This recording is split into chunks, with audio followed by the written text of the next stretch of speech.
but we got there eventually. But we are just going to do a quick sound check and technical check because we haven't streamed before, obviously, so I want to get that going. Do you want to just check your end, YBC, and then I'll check my end, see if like it's all working. You guys let us know in the chat if the sounds are equal or if one of us is louder than the other. But you're going to need to speak for a second to show if that's the case. Yeah, I can hear an echo on your end. You guys let us know in the chat if you can hear an echo. Have you got the stream open on your computer? If there's a tab open with the stream, then you're going to need to shut that. Yeah, I can hear an echo on your end though. You can hear an echo. Have you got the stream open on your Yeah, just give me a sec, sorry. computer? If there's a tab open with the stream, then you're going to need to shut that.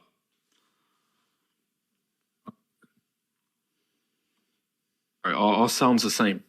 Let us know in the live chat. Yeah, just give me a sec, sorry. Okay, yeah, I think we should be good now. We should be all right. Just waiting for confirmation from a couple people. Say in the chat if we sound the same. Yeah, I can hear you. Okay, cool. If everybody can hear me and Wheat Waffles, type it in the chat.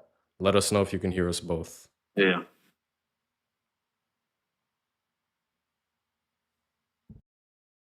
Said YBC too loud, so I'll turn you down a little bit. That's funny.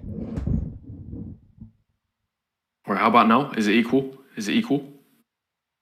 Speak YBC again. So yo, what's up, guys? What's up? Speaking. Okay, just give us one more confirmation. See if it's like equal sound, and then we should be able to start. Because it just annoys me so much when like we record a whole stream and then one of them is like blasting way higher than the other. Yeah, someone said you're loud. How do I fix that?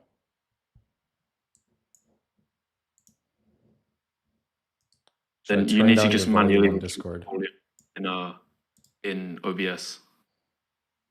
Okay.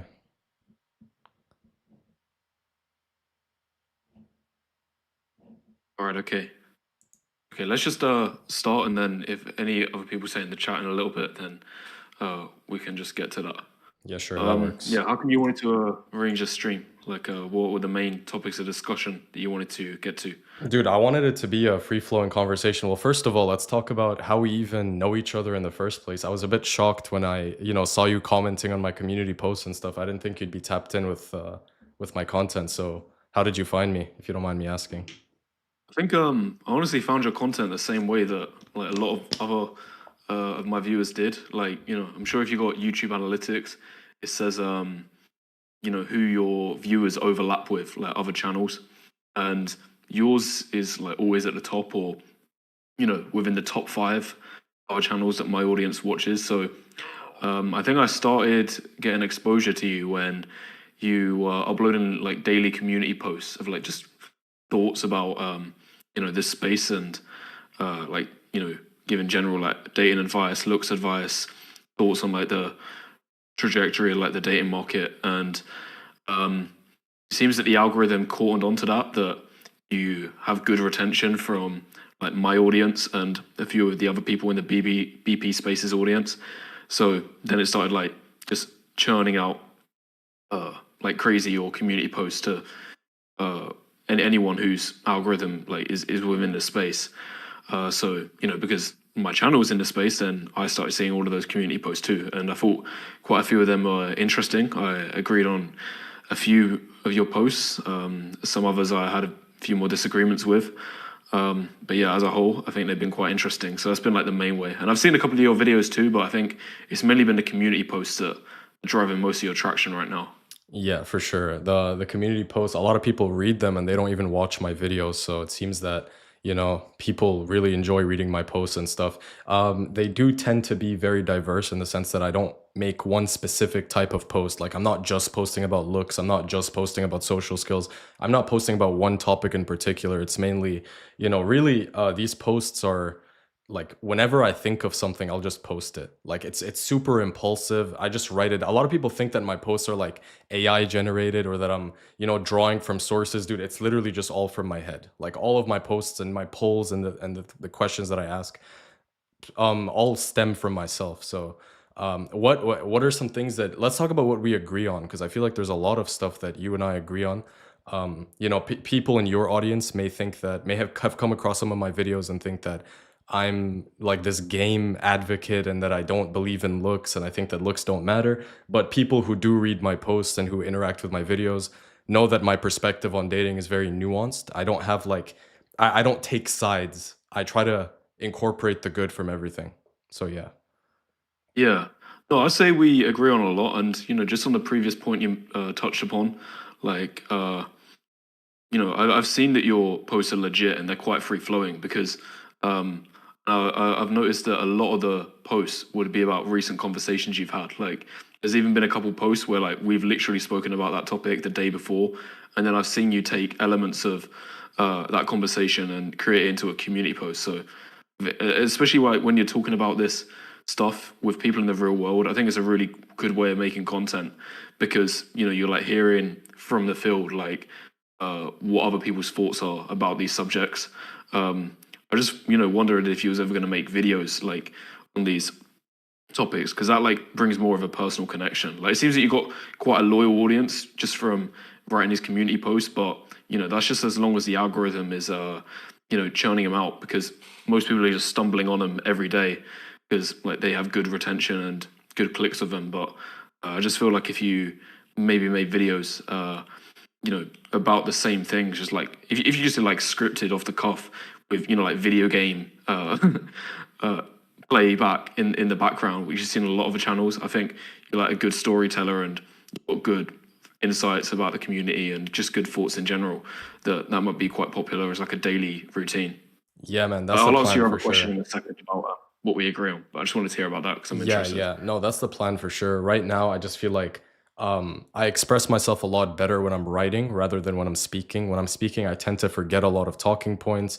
I have more of like this introverted intuition, so to speak. So like I really do prefer writing. I feel like my best thoughts come out when I'm writing rather than when I'm speaking. So my videos are more, basic, more like entertainment. There's obviously advice in there as well, but I definitely do plan on like making videos about the community post topics, because that's where we really go deep. Like that's where most of the real conversations are happening.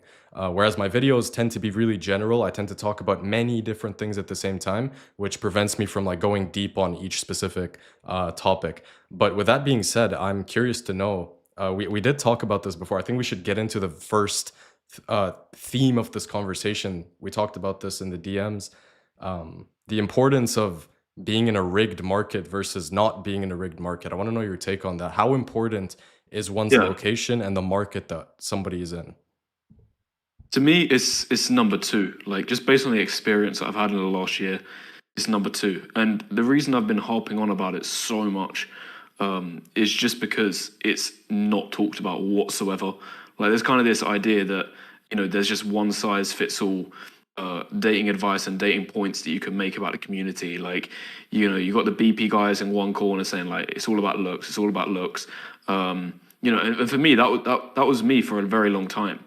And I still think that looks is number one. So when I said market is number two, looks is still definitely number one. There's no question about that. But what I've come to realize is that it's no good having good looks if you're in a really rigged market. And then you've got other guys in the RP space who are talking about like game and frame and money maxing and all of this crap, which I don't think has that much of an importance. But even in the scope of that, like nobody's talking about market. Why is nobody talking about market? Because for anyone who's been to various locations, they will tell you firsthand that market is number two. Like just based off the experience that you have, market is number two.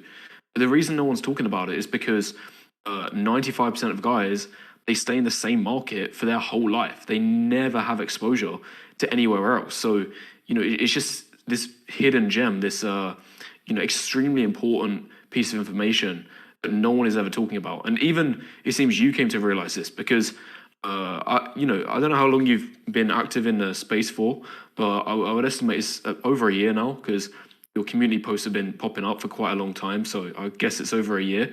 And at the beginning, I saw a lot of your posts were talking about pre-selection, more like RP concepts. But it seems along the way, Especially since we've been having a few more conversations, like I've been screaming in your ear. I've been like, bro, market is crazy. Market is crazy. And, you acknowledged it a couple times, but it was only until you saw with your own eyes as well, like how important market is. Because, you visited a few places recently and you've told me that ease, like it's magnitudes easier in some locations versus others. And if you're in a rigged market, then it's not even worth it. Like you're not even Absolutely. going to get close to your looks match Yeah. just because your market is so rigged. Yeah, absolutely. And I think you did say something which I found very interesting. You said that it's better to be in your terms marginal in a non-rigged market than to be premium in a rigged market. And I believe that Yeah, that's very bro. true. I made a poll recently on my channel actually, and I asked people how many partners or how many women have they been intimate with in the last year. And to my surprise, well, not actually not to my surprise, around almost 60% of people said that they've had zero experiences with women in the past year. And the most interesting thing about that poll is that when I looked at the demographics of my audience and I looked at, where's everybody coming from, the majority of the people who watch my videos are in North America, US and Canada. And those also Yeah, happen for to be me the as well. most rigged markets along with the UK. And I think you can talk about this as well, how Yeah, it is. how different the North American and British markets are in terms of dating than, a place like Bali, Southeast Asia. It's interesting because your face doesn't change, your height doesn't change, your personality doesn't change, your game doesn't change. The only thing that changes is where you are, and you notice a complete difference in results, right? So it's like, yeah, you can let me know more about that as well. Yeah, well, plus, I've never dated in Southeast Asia, but I've got friends who I've connected with online who are same pheno as me, but significantly worse looking, like, at least 2 points down. And in the West, they're just nobodies. And in Southeast Asia, they're basically kings. And, they clean up like crazy because all of a sudden, being sub-marginal height in the West is upper marginal, if not premium height in Southeast Asia. And as for pheno, being like a sub-marginal pheno in the West, like a ginger guy, all of a sudden you're seen as premium pheno in these Southeast Asian countries. So it's like getting a less rigged market on steroids. But even within the West, I've seen there's unbelievable disparities in terms of how easy it can be. Like, I'm a little bit disappointed that you bundled North America and the UK all as one. And like, yeah, that's 80% of our audience. Even within these Western countries, there is an insane disparity between how easy you're going to have it, depending on where you are.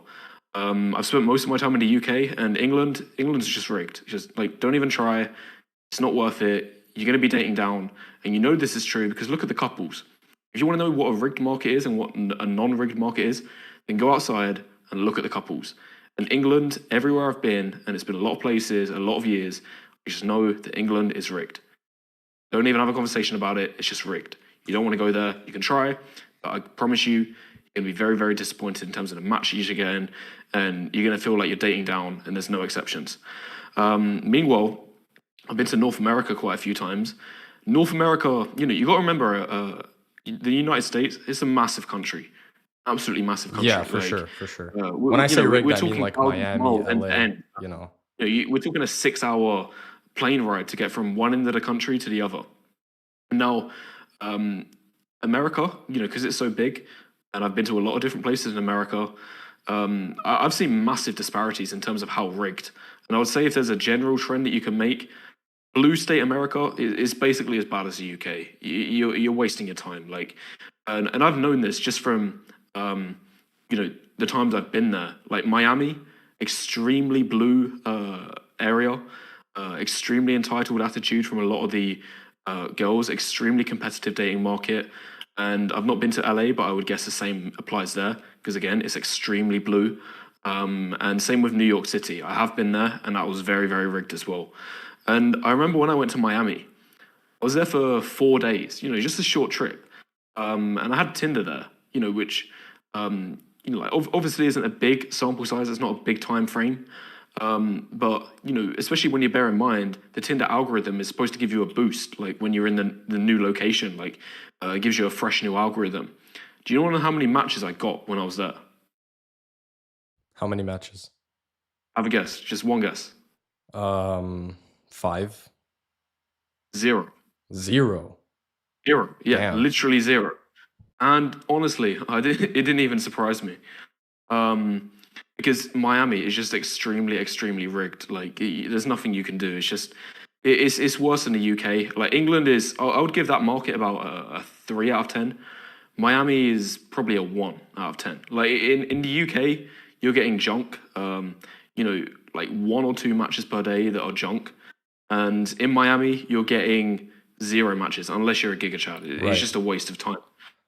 Well, we can But ask the our places audiences are really too. cold in America, which, you still get a lot of people who complain online, saying that it's unfair, like, and they just bundle America all into one group. But I got a feeling that a big reason they are saying that is just because they're submarginal, or junk in terms of looks. And that's the reason they're getting no matches, because I promise you, these are not rigged markets. You're probably just submarginal or junk, is the red state America. Like, and particularly Midwest. And I know how unrigged these places are because I've been there. And you wouldn't believe the number of matches I've gotten in these places. You wouldn't believe how easy it's been for me. I'm not going to go into the numbers about how many dates or girls I was able to meet up in just a few short days. And obviously, there's elements of the algorithm, like being a fresh new one in these locations. So it was easier, but still, like, some of the red state areas in America, it is so easy. Like, if you're at least marginal or above, then you're not going to have any issues. That's been my experience. And I would say from the least rigged market to the most rigged markets, in terms of the Caucasian hemisphere, in like all of the West, I would say there's about a 50x difference. And that is massive. Like, that's, talking about the difference in terms of looks between what a marginal guy and a premium guy, like a normie versus a Chad, would experience. And that's all just based on location.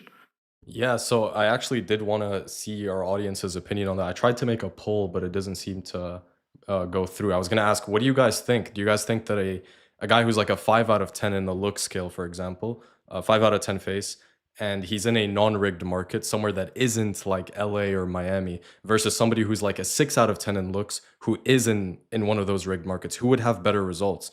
Because I don't think we're arguing here that, there's nuance in this argument. We're not saying that for example, like a normie is going to have better results than a Chad. Like a normie in a non-rigged market is going to have better results than an 8 out of 10 in Miami. The 8 out of 10 in Miami, I would say he's probably going to get good results. I don't know exactly who would do better, but I don't think that it would be like a huge difference. But as far as where most people lie in the look scale, like, you have to remember the normal distribution here. Most people are between a 4 and a 6. And I think that that's where most of the difference happens. Like, if you're a 4 or a 5 out of 10 in a non-rigged market versus a 6 out of 10 in a rigged market, you're going to do significantly better. And like Wheat Waffles said, location is like a 50x ROI. Not to sound like a passport bro here. I mean, I live in Toronto, and a lot of people say that Toronto is a horrible market. My experience is that it isn't even that bad. I think people exaggerate how bad Toronto is, but yeah, Yeah, man, I and the totally ones agree who with you there. exaggerate how bad it is, a lot of the time they are just submarginal looks or junk, and then they're crying because I've not been to Toronto, but I've been to a lot of places in America, the unrigged ones, which had first-hand messages. People complain to me, they're like, "Oh, it's so rigged. These girls, they only want this, that, and the other." And then I say, "Okay, where are you living?" And then they would tell me like Kansas, or they'll tell me North Carolina. And then, they're telling me all of this stuff, and I'm saying, like, hold on a second, but I've been to these places, and I've never seen myself getting more matches in my life than when I've been to these areas. So, how are you saying that it's hard? Like, if we're talking about Miami, then yeah, I understand you. Like, that's really, really difficult. And then I would look at his pictures, and I'll be like, well, it's not really a market issue though. You just aren't attractive. Like, you just submarginal. So I don't know what else is to complain about. Like, all I'm saying, and you made a point earlier. You said, like, oh, you asked a poll to my audience, like, oh, if what I'm saying is true. You don't need to ask if what I'm saying is true, or what people think is true. You just need to look at the couples. That's what you need to do. Like, if you want to know if the place you're in is rigged or not, or if you want to know, if the 8 out of 10 guy in Miami has it easier than the 5 out of 10 guy in red state America, you don't need to even ask these questions. All you need to do is just look at the couples. And I've looked at the couples, and I've taken the pictures. I've taken the pictures because it fed me up so much for so long, these people saying like, oh, just walk outside and you'll see plenty of average guys with attractive girls. That's what I've seen. Okay, fair enough if you've seen it, but it might have just been in a non-rigged market. But I've been to a lot of the different markets, and if you go to different locations, then you're going to see like where it's less rigged and where it's rigged. So if you really want to know where it is easier, if a marginal guy is in a non-rigged place or a premium guy in a rigged place like Miami, then just go to both of those places, see who said guy is with, and I honestly don't think you would see it as that uncommon. Trust me, I've been to these places and I've taken the pictures. You will see marginal guys in that 5 out of 10 looks range in the non-rigged markets like Midwest America with 6 out of 10 girls is really, really common. I've seen it a lot. But in England, you won't see that in a million years. Like the average guy in England is dating way down. Like it's all DOB. I won't say what the B part is, but it's always D, which stands for down, or B. And I can't say the second part, but I know in what you England, mean. I know what you mean. Sorry. I think me in the chat know exactly what you mean by that. Okay, yeah, well, for obvious reasons, we can't say what it is, but that's what I've seen. So if you want to know where is rigged and where's not rigged, just go outside and look at the couples. And in England, all I see is DOB. There's nowhere even close that you would see this notion of, we've all seen the comments before, the guys who say online of like, oh, I don't think BP is true because if you just go outside and touch grass, and you're going to see loads of average guys with Stacey's. I don't know where the hell you're living, but in England, no way on earth is that true. Not in a Yeah, million I would years is push that been back true. on that a little and say this is definitely true in some places. It's definitely the Yeah, in some exception. places, I Yeah, yeah, completely yeah. agree It's with that. And definitely that's the the thing, in exception more than non-rigged it is the places, rule, you for won't see sure. that in It's not Miami like you see unless this it's often. taking It's not place. like you see this every single day. But for example, like in Latin America, people will cite this pretty often and say like Latino countries, the guy is chopped as hell and then he's with like a very attractive girl and he's short as well. Yeah, So that's an example of a exactly, because non-rigged these are market, I non-rigged suppose. countries. They're non-rigged markets. They are non-rigged markets. So of course, that's how it's going to be. But I promise you one thing. I promise you, if you put that same guy who was getting good results in South America and you brought him to England or Germany or Sweden, he'd be a complete nobody. And you would know that's true because if you told him to download a dating app, no matches, or junk matches at best. Junk matches at best. You're not getting anything. So just because you have it easy in one country doesn't mean it's going to be the rule everywhere. Like the disparity between the rigged versus the non-rigged places is absolutely massive, and it annoys me why no one is talking about it. In the YouTube community, not from the RP guys, not from the BP guys. It's only like some niche channels that specialize in geo that are capitalizing on it. But I've noticed those ones only have like a couple thousand views, no, a couple thousand subscribers, sorry. And even for those channels, it seems that they're not like going into the explanations and ins and outs of it. They're just saying like, oh yeah, I was getting nothing in the West, and then I decided to move to Southeast Asia or Latin America, and now I'm getting easier opportunities. Like, but they're not thinking about the reasons why that is the case. They're not thinking about like the analysis behind this, like the truth behind why some places can be extremely rigged and other places are not, no exaggeration, 50 times easier. Yeah, yeah, very true. And we can also tie this into your phenotype, because obviously your audience is familiar with the JBW, so is my audience. Depending on what phenotype you're in, this is the sort of general trend that I've noticed, and I want to know your take on it. I think that wherever you are exotic and wherever your specific phenotype is rare, you will generally have higher success in that place. Now, unless, there's a caveat here, unless the place is really white, then, the statistics say otherwise. Or, I don't even know if there are any statistics on it, but I would I don't know. assume that they say otherwise.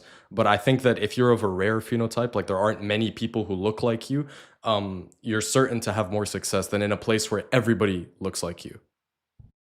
I don't know. I'd give a lot of pushback on that, to be honest, because you're making it seem that like being a pheno difference is often like an exoticism.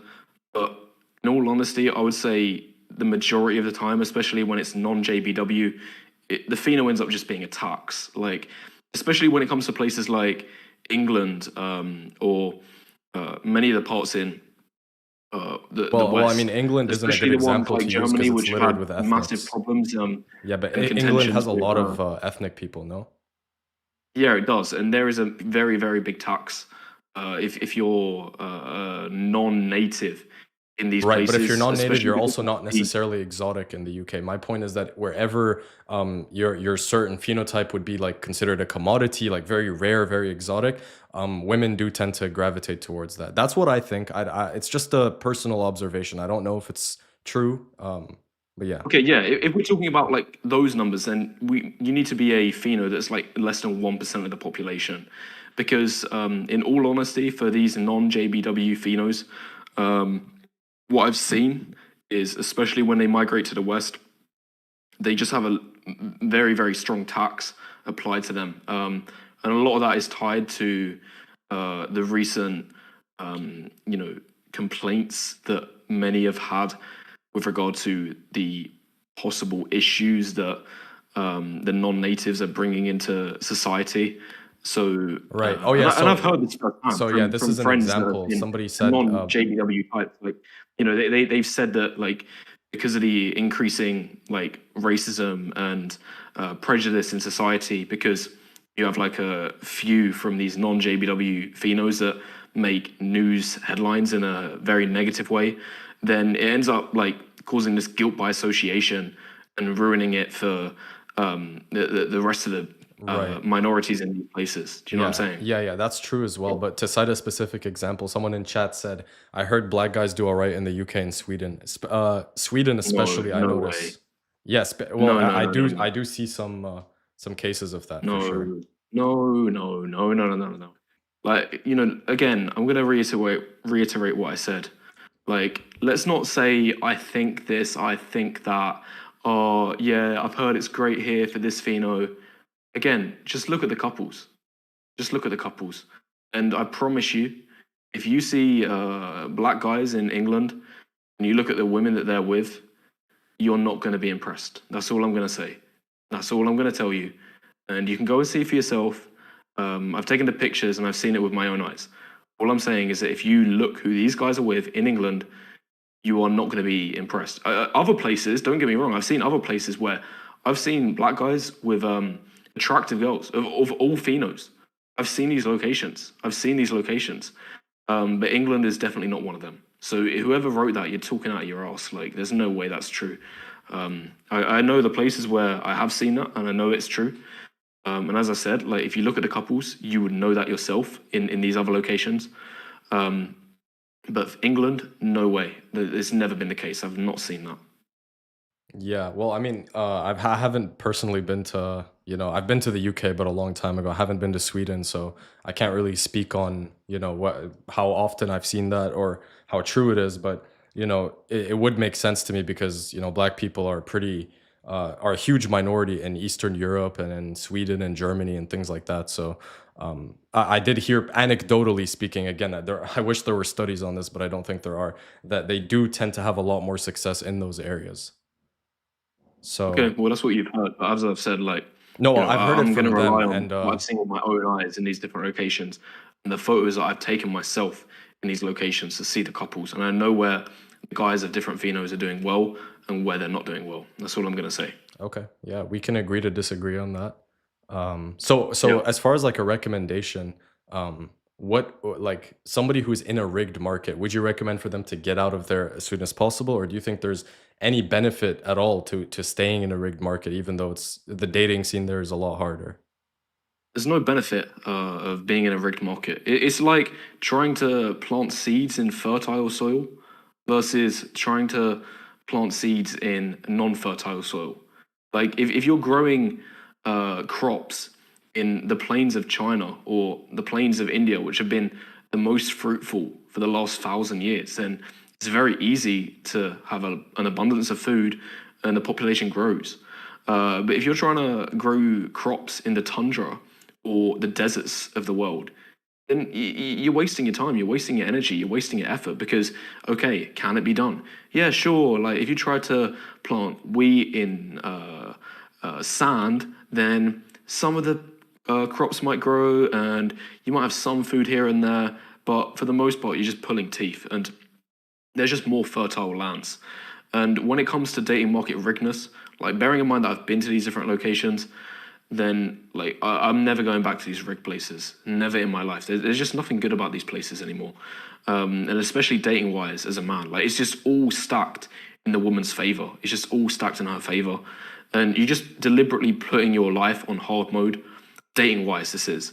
There could be other reasons to stay, because let's say that you live in blue state America, and for example, Austin is a very rigged market, but they've got like a big tech market there, and if you've got a job there that is paying you a lot, you might not have many alternatives to go get the same money because your location is tied to your career and your job for the most part. Like there might be a couple other places in America that you can get the same job, but I got a feeling like based on where all of the tech places are in America, those other cities are going to be just as rigged, if not worse so. So a lot of the time, there's this conflict between where you live that's optimal for your financial life versus where can be optimal for your dating life. And also, some other variables involved, such as, cultural reasons that you want to stay in the same place, or family ties, or language barriers, like, because even though it might sound like a great idea, oh, just go to Brazil, bro,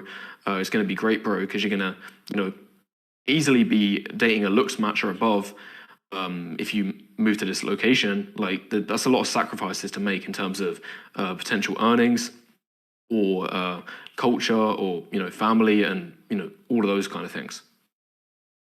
Yeah, I would agree with that largely for sure. I think a big part of the reason location happens to matter as well, especially if like for example, I've been to Bali, and in Bali people are in and out. Like there's very few people who actually live there full time. Most people are there on vacation, like 1 or 2 months.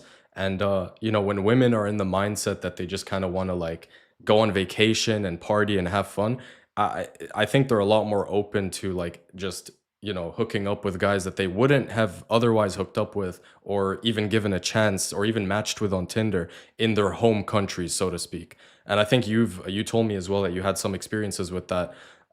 So like I think that location is a huge factor. Like if nothing else changes, if we keep all the other variables stable and the only thing that changes is location, your results, like you said, can 50x. Where I do disagree with you, however, is not on the location thing. It's on, and this is where, the cope comments are going to come out. People are going to say I'm coping. People are going to say, oh, here it comes, here it comes. But dude, I really wholeheartedly believe this.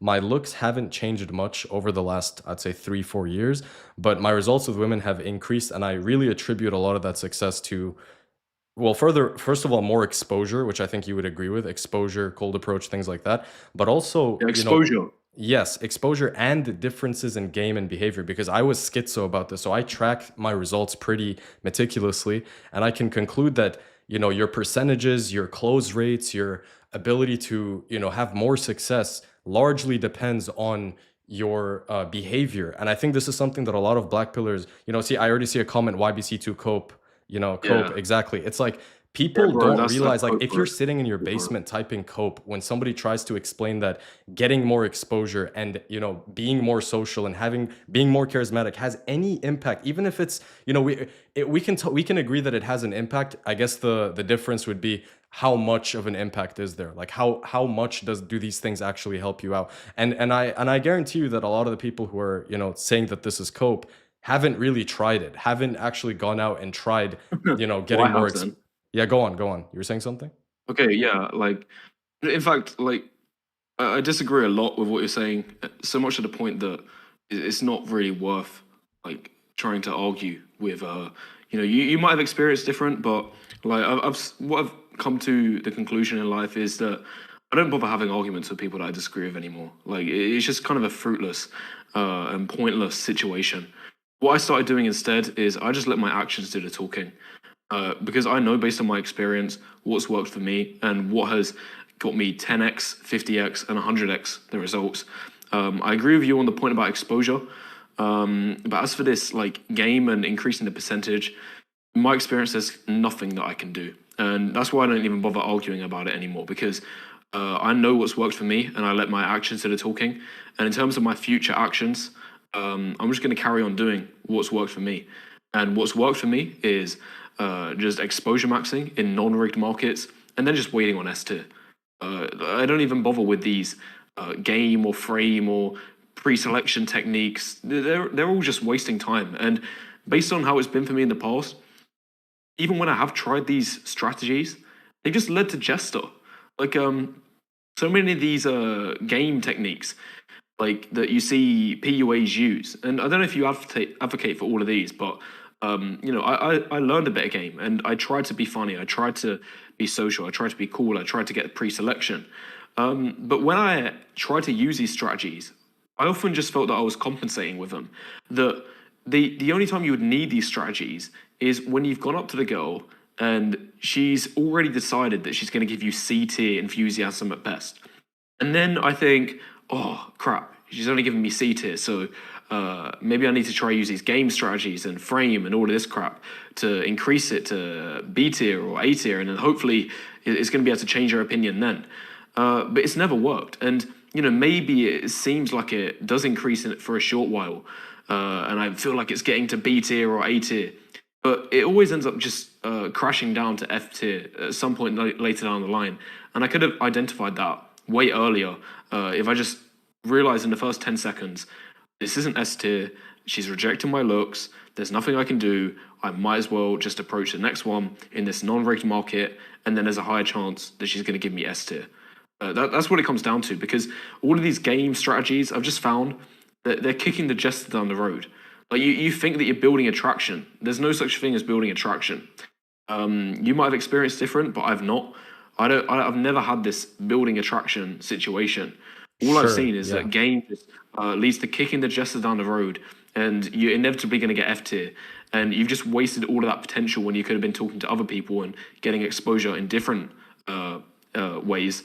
And then if you did do that, then you would have found someone who gave you S tier by that point. And then when you've got the S tier, then now you've got something to work with. That's what I've seen. Sure, but when you say S tier, you don't mean S tier in the sense that like you just stand around and then she comes up to you. You're still actively doing the approaches, right? Yeah, I'm still actively exposure Okay, yeah, maxing, sure, but I'm sure, talking sure. about Yeah, yeah, how yeah, yeah, sure, sure. So what I'm trying to say here is that even if we don't attribute the increased success to game, even if I concede that, okay, fine, guys, game doesn't matter, what you do doesn't matter, it's all looks, blah, blah, blah. Somebody, you have to think about it from the perspective of somebody who gets into this stuff from a black pill perspective, who's like, all right, it's all looks, dude, and then just kind of just sits around and doesn't do anything, versus somebody who's actually like you and does approaches. And even if we could chalk it up to the increased exposure, people who are into game, people who are into the PUA stuff, of course I don't advocate for any of these cringe techniques or whatever. There are certain things that work, certain things that don't, but people who are getting more exposure in general are going to have a better dating life. And you have to look at it from this perspective. Not everyone's a Chad, right? So not everybody can be like King 68 and stand outside of the club and wait for girls to approach him. That's just not going to happen to most people. But if you are in the 4 to 6 range, which I would argue most people in this chat are in the 4 to 6 range, again, if you're a sub 5, you need a looks max, but if you're in the 4 to 6 range, these little nuanced things, behavior, your exposure, how confident you sound, all of that stuff actually does make a difference. And anybody who thinks it doesn't barely goes outside. I promise you guys this. Most people who say that, if I were to get on a call with the person who's like, nah, cope, all of the shit is like cap or whatever, I guarantee you they would have horrible social behavior. They would probably be really high inhibition, have, horrible body language, eye contact, not be able to carry a conversation. And here's the thing I'm trying to say.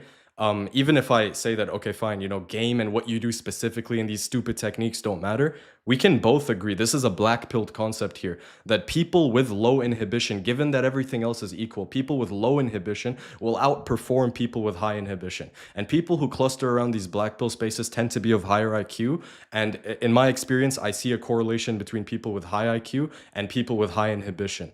And I would argue, Wheat Waffles, you probably have high inhibition. And if you had yes, lower but inhibition, your I'm results would actually be a the lot better. caveat though to the example that you said, because a lot of these low inhib guys, they might get better results compared to the high inhib guys, but their system is still not going to be as efficient as mine. And I would say that I mog like significantly compared to these low inhib guys, because they've not thought about this enough and tried enough to figure out what truthfully works.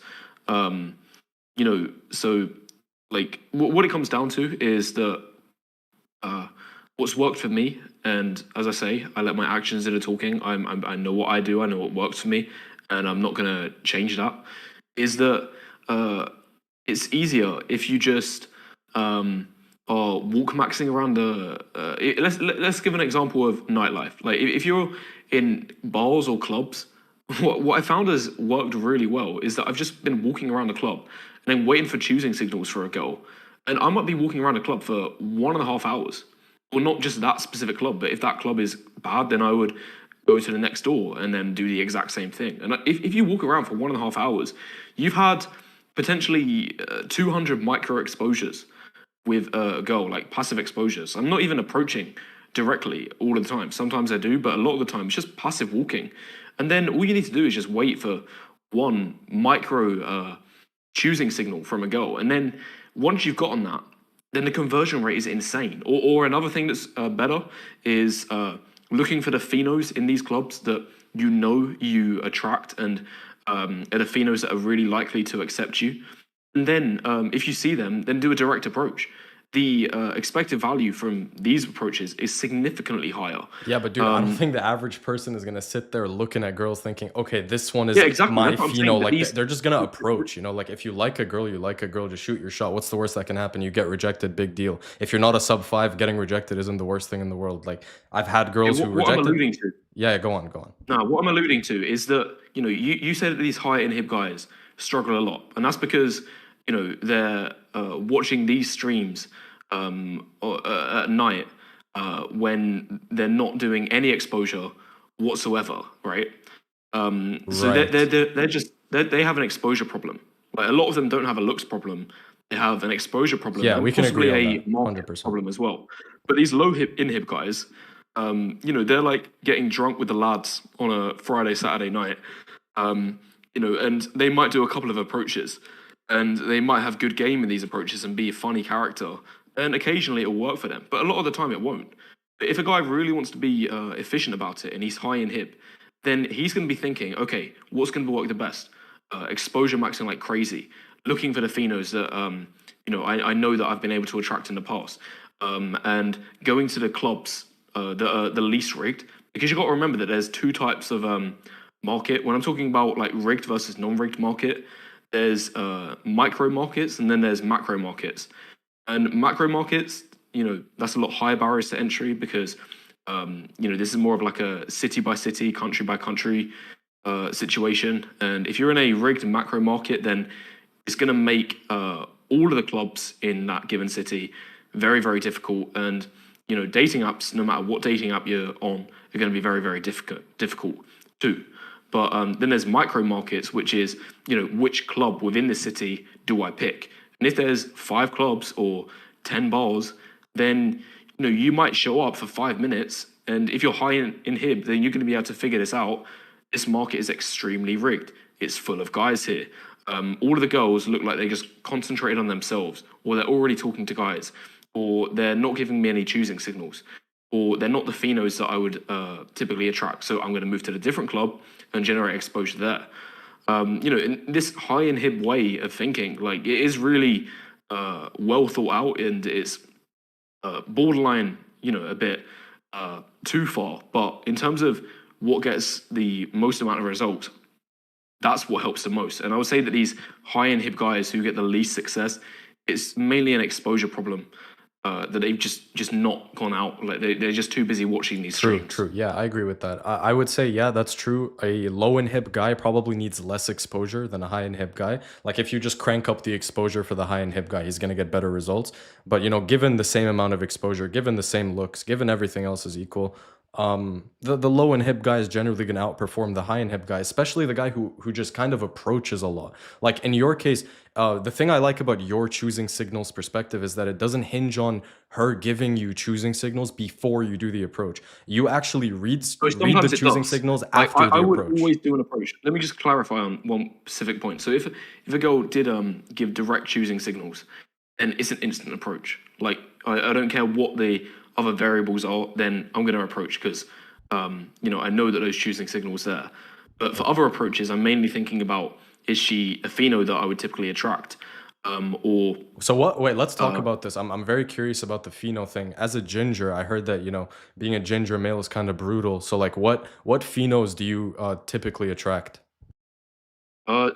not just for me, but this is going to apply to all guys. Same pheno is a massive advantage. If you want the easiest approaches, just go same pheno. Like you've got way higher expected value. Like we're talking 5 times EV, maybe even 10 times EV. And I've seen this just from my own experience. But once again, just look at the couples. Like if you want to know what works or what doesn't, just look at the couples.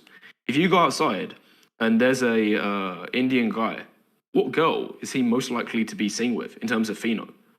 Yeah, people usually date their looks match and their pheno match as Yeah, well. I can agree with yeah, they that for usually sure. date within their pheno. That's like a very, very common occurrence. So if you want to know if this works, and this doesn't just apply to what on this specific subject, this applies to everything that you could possibly think to ask. Like, because the most common questions I get from the comment section in my videos or emails sent to me after I've given like face ratings and stuff like this is like, oh, I've been wondering if this will work, or if this girl would like me, or if I should go for this one, or if I can get this, or if this place is a good place, or if this is a good strategy. Like all I say nowadays is just look at the couples. If you see guys of that pheno getting girls of that pheno, then it works because those guys have gotten those girls. If you see guys have gotten girls via one particular approach, such as Tinder, or through giving a note in a cafe, or doing a direct cold approach. If you've seen those couples and you've asked men and you've seen that this thing works, then you know that it works.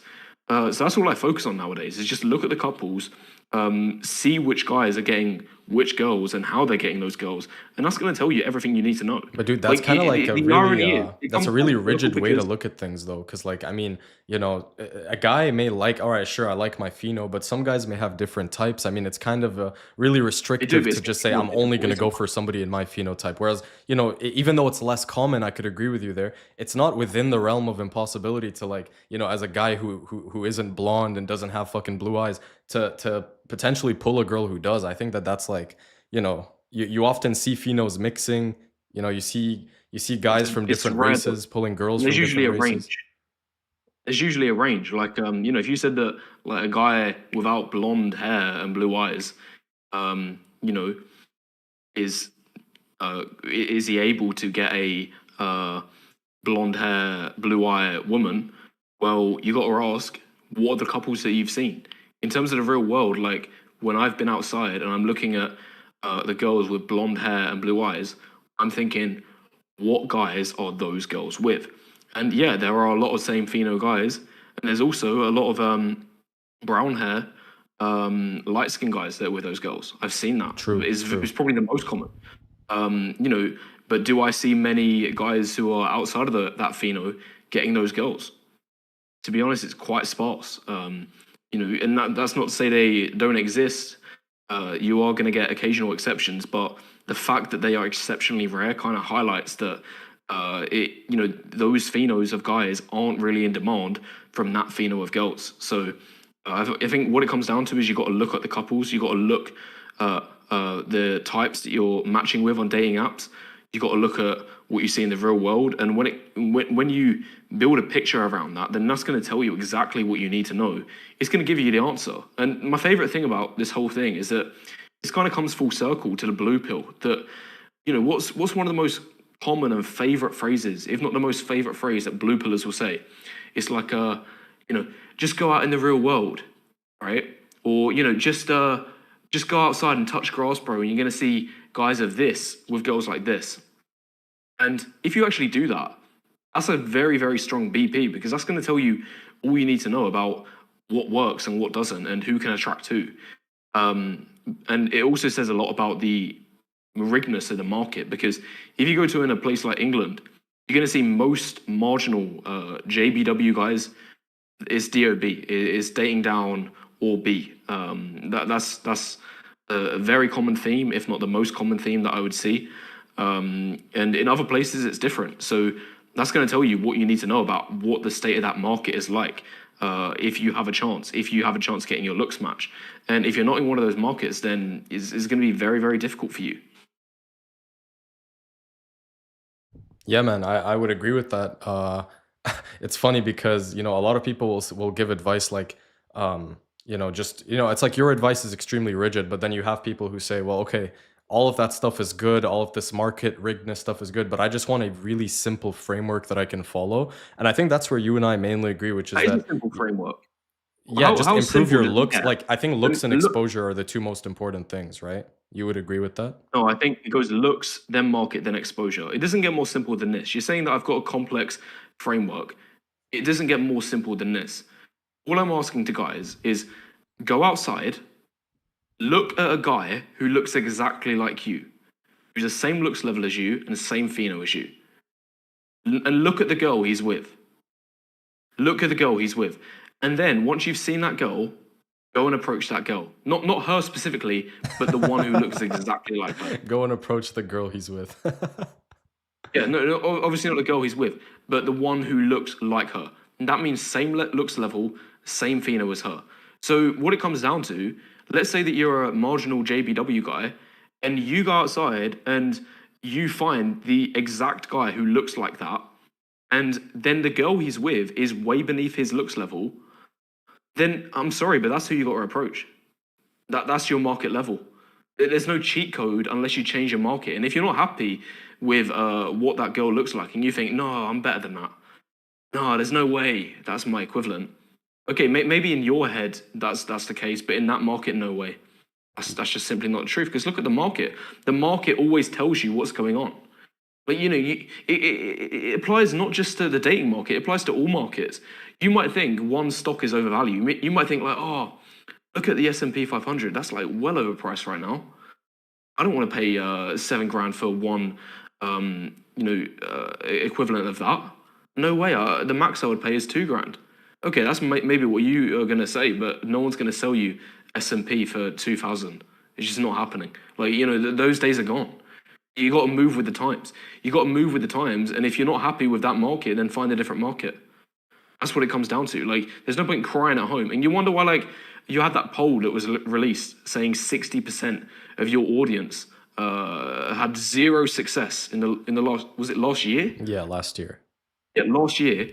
Well, either they're not exposure maxing, and that's the reason, or they are having exposure, but they're in delusion in terms of what their true market value is. How many of those guys have done the thing that I've said and went outside, looked at the guy who looks exactly like them, and seen the girl that he's with, and then came to the conclusion, that's my market value. That's who I have to go in this market. And it might be rigged. It might be unfair. It might be very, very unfair because oftentimes it is rigged against the man. I'd like to ask you this question then, because I'm actually genuinely curious about your take. So you say that, you know, most couples seem to be looks matched, most couples seem to be phenomaxed as well. What about the exceptions that you see? I'm sure you see a couple exceptions. I'm sure you see a guy who's would be a 5 out of 10 on your scale with a girl who's a 6 or maybe even a 7. I'm sure even if it's just once or twice in your life, you've seen that. What would you attribute that to? What do you think are the factors at play here that would explain why a guy who is below a girl in looks seems to be with her, you know? Okay, let's get one thing straight. When it comes to these exceptions, if we're talking about a rigged market, I promise you won't see these exceptions. You could walk a year and not see a single exception. You're just not going to see that couple in these rigged Well, I don't know, markets. dude. There's a lot of I know a guy kind of people in the comments right now. Like I know a guy who's, you know, a 5 and he's pulled a 6. You see a lot of comments of people saying that. So are they lying? Are they No, they're probably representing telling the the looks truth. of the I got a person? feeling that there's going to be a correlation that they're going to be in a non-rigged market. Like, and I've seen it myself because I've seen the exceptions, and the exceptions can be 10 times common or 50 times more common in these non-rigged markets. Like when I went to Kansas, and I went to a football game, I saw dozens of couples, dozens, where the girl was higher than the guy. It's so common you can't miss it. You know, she might not be significantly higher than the guy, but a point. You know that happens all of the time. In England, I'm sorry, You're just not going to see that. It's extremely, extremely rare. And you would only know this if you have been to these different markets. So for all of these guys who are writing in the comments right now, I've not seen the comments, but I'll take your word for it. I Yeah, would I'm ask reading the yourself, chat while I'm yeah, talking to you. So yeah, of course. And these guys who have wrote these comments, I would ask yourself, have you been to the rigged markets that I've named? Have you been to England or blue state America? Have you been to Miami? Have you been to New York and seen the non-pay-to-play couples? I'm not talking about Miami, beta boxing, because that's like the beta box capital of the world. And you will see reversals in these locations, but that's just all pay-to-play. They don't count. I'm talking about primal relationships. So if you go to these rigged markets, have you seen the same exceptions there? Because I would bet that you haven't. But if you're in a non-rigged place, such as red state America, then yeah, these exceptions happen all of the time. So that's the main thing. As for the second thing, for these reversals, these couples where the girl is higher than the guy, the second most common explanation for these, I call them MPJs. They're non-primal jester relationships. And I have to say this so as just Rehab because Room it's would happened call it, so an far. oofy doofy relationship, pretty much. Same Yeah, thing. or oofy doofy. I call them MPJs, non-primal jester, because that's what they are. And I've seen this happen so many times. And it's in terms of like the examples that have been told to me. This is straight from the mouths of women that I've been out with myself. I've dated these women, and they've told me, when I've been on dates with them, they've told me when they've been in relationships with me, about the ex-boyfriend that they was out with. And then I look at the ex-boyfriend, and the girl I'm with is upper marginal, in the 6 sort of range. And her previous guy that she was with was a sub-marginal guy. He was like a 4 or, at best a 5. And then I was kind of scratching my head. I was like, wait, hold on a second. But, that goes against the BP, because surely that 4 out of 10 guy, that sub-marginal guy, wouldn't have been able to get the upper marginal girl. So how on earth did that happen? Then I would ask her that. That would be pretty much the question that I would ask. Not in BP language, but in family-friendly sort of framing of the question. And she would totally understand what I'm asking, because there's a strong chance that her own parents or her own friends have told her, yeah, that guy's looks are questionable. Why are you going out with him? And the most common explanation I've seen for these couples is just that it was a non-primal jester relationship. She was going out with him for the convenience, just the attention that he was giving her. There was no other good options at the time being. But then all of a sudden, she goes to a new location. Let's say she goes off to uni, and all of a sudden, she loses feelings for the guy, which she never had to begin with, by the way, because there's been zero indications of primal affection in this relationship. And you all know what kind of actions I'm alluding to there. That's what I've seen. It keeps going back to the main point that I've been banging on about this whole stream. Look at the couples. Ask about the couples. And if you go to these couples, these looks disparities where the girl is upper marginal and the guy is sub-marginal, then you're going to hear this answer quite frequently, that it's a non-primal jester relationship. That's what I've seen. I've looked at the couples, I've asked the couples, and that is what I've heard. Okay, fair. And do you think that, these people in, as you like to call them, non-primal jesters or whatever, do you think that they are compensating with, for example, status or some other thing? Or do you think she's just with him out of convenience and just because she can? Like, do you think that there's always something that the guy's compensating with, whether it be status or money? Or do There you is think no that compensation because sometimes it's it's not a just a real relationship situational to thing? begin with. It's like a situation where you said like, oh, I bought a kilogram of gold for $100, but then it's fake gold. Like, are you treating that as the same? Okay, fair Like, enough. be honest. It's not the same deal. You could say like, oh, is he compensating with something? No, there is no compensation. It's just not the real deal. It's just BS. It's MPJ. It's nothing. It's not worth pointing out. And this is what annoys me the most, is that you see these guys in the comments all of the time, or you hear people in the real world. They're like, oh, but look at that couple. Look, see, the girl is higher. Look, the girl's prettier than him. you'll hear these people make those Oh kind yeah, of and then they comments. end up being looks matched because they don't know how to rate faces. Yeah. Oh yeah, well that's very common as well. They're just a looks match, and he or she has overrated the girl. But even for the ones where the girl is genuinely higher than the guy, you don't know what's going on there. And oftentimes, this is what I say to people: the BPs are always hidden. Like most of the time, the BPs are in plain sight. Like because when you look at the couples, the majority of the time in these rigged markets, the guy is dating way down. So that's just a standard BP. Nothing to hide or expose there. But when it comes to Well, these rare exceptions, and they are very, very rare, because if you go out in the real world, it is extremely rare. You'll see a guy who's a 4 with a 6, especially in these rigged markets. In non-rigged markets, you're going to see it more common, but even still, they're true. very Okay. rare So I can couples to see. understand how the black pill accounts very accurately for, short-term relationship dynamics. I can concede that. I don't have a problem with that. The only thing that sort of prevents me from just going full BP, like making my channel 100% BP, is the fact that, like, you have a lot of cases of a girl who was initially high interest, as you would call it, giving the guy S tier choosing signals, and then she ends up losing interest over the course of a period of time. And I made sure to check the guy's height and check the guy's face, and his face and his height didn't change, yet her interest level changes. So wouldn't you say that a girl's interest and enthusiasm for you can change even if your looks are the exact same, and even if you don't gain weight, you take care of yourself, she ends up losing interest? What would the BP's explanation for that be? Well, again, what it comes down to, look at the couples. Look at the couples. And in my experience, what it's often been is a matter of her mentality max, like what she's looking for in that moment. That's what causes her interest to change. Because this is a very interesting BP. According to the BP community, and I disagree with this because it's not what I've seen. It's not the couples that I've seen.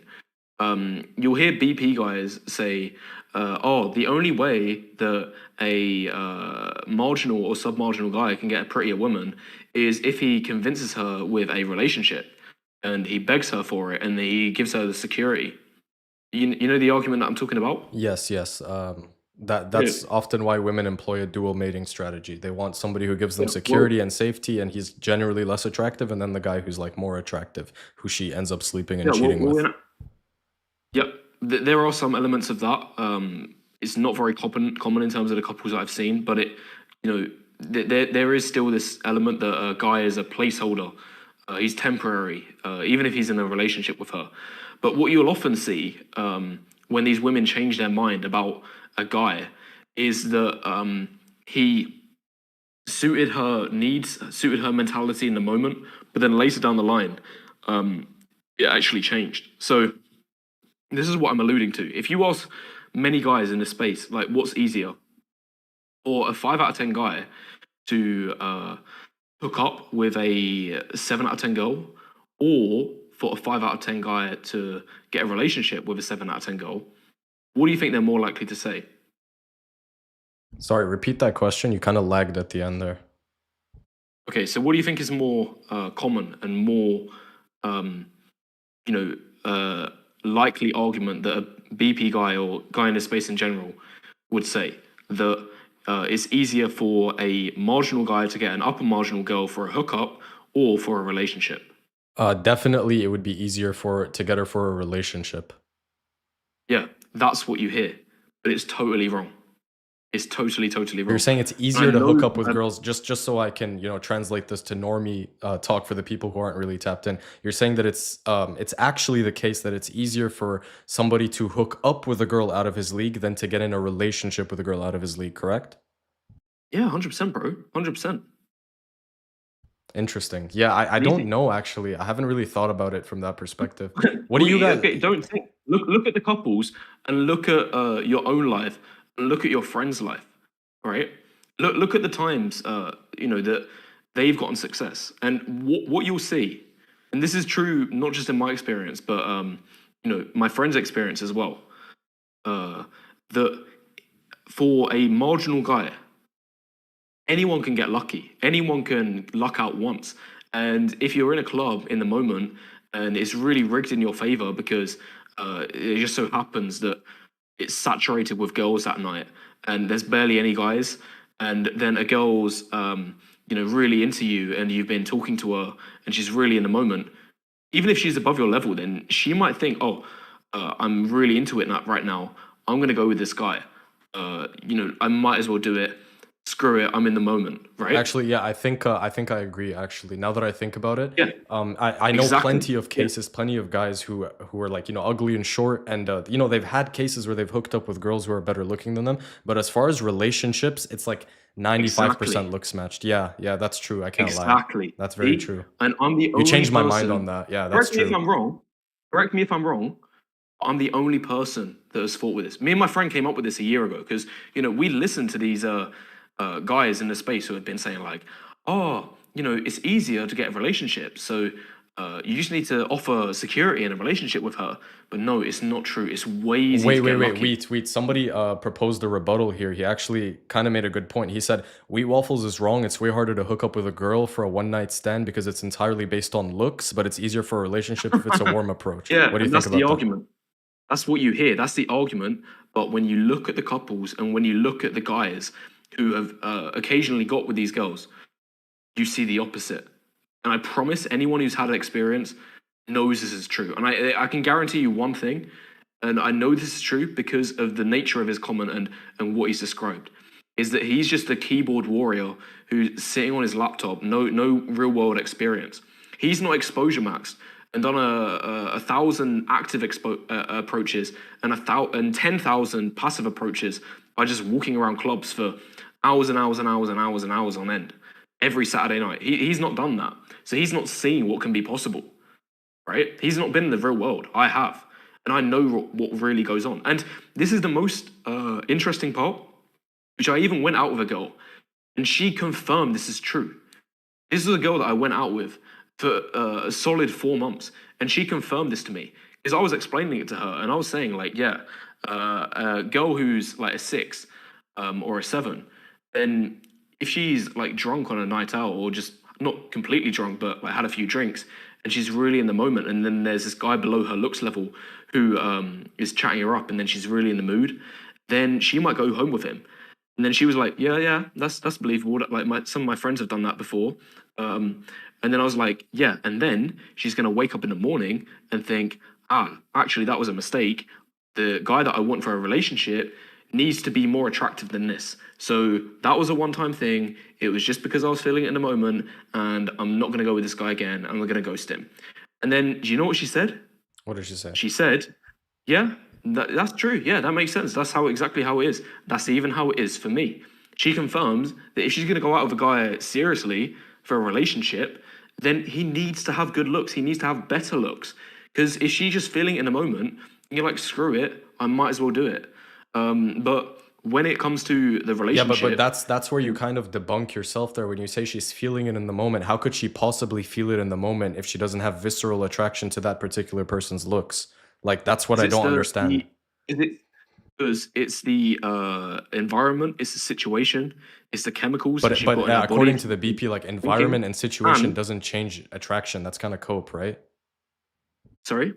Like the environment and the situation wouldn't really change her attraction for a guy. I guess you could make an argument if she's drunk or she's had a couple, drinks or whatever, she may lower her standards just like guys do. Yeah, and But that's the situation.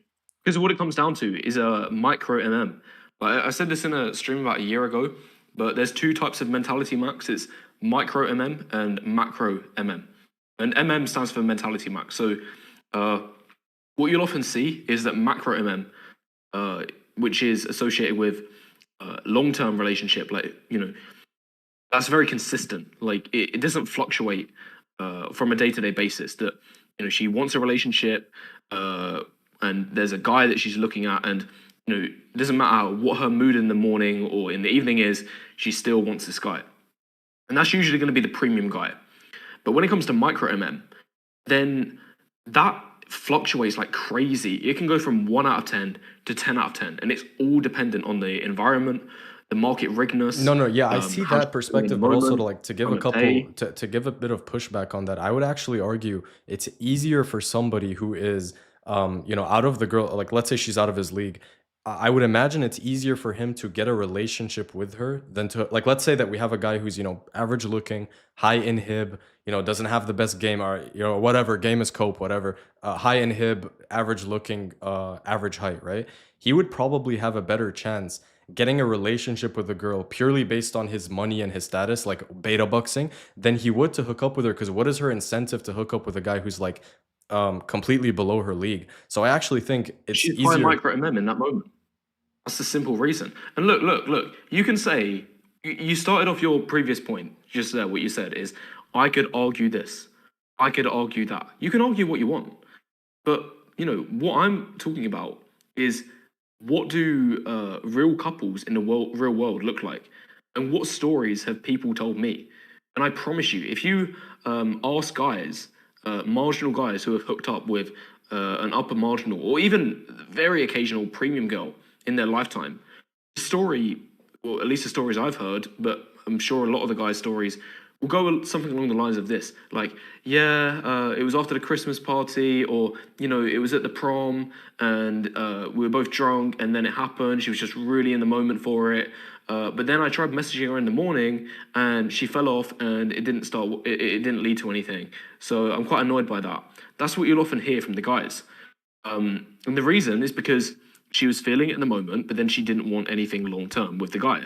And from the girls' perspective, if you ask girls about their friends, about the guys that they've hooked up with, the ones that they've questioned the most, where a girl says, "Oh yeah, like my friend, she made a mistake. She went with Jacob last night, and she wasn't, feeling it, but she still did it anyway." And if I've asked her, okay, but then why did Rebecca go with Jacob then if she doesn't like him?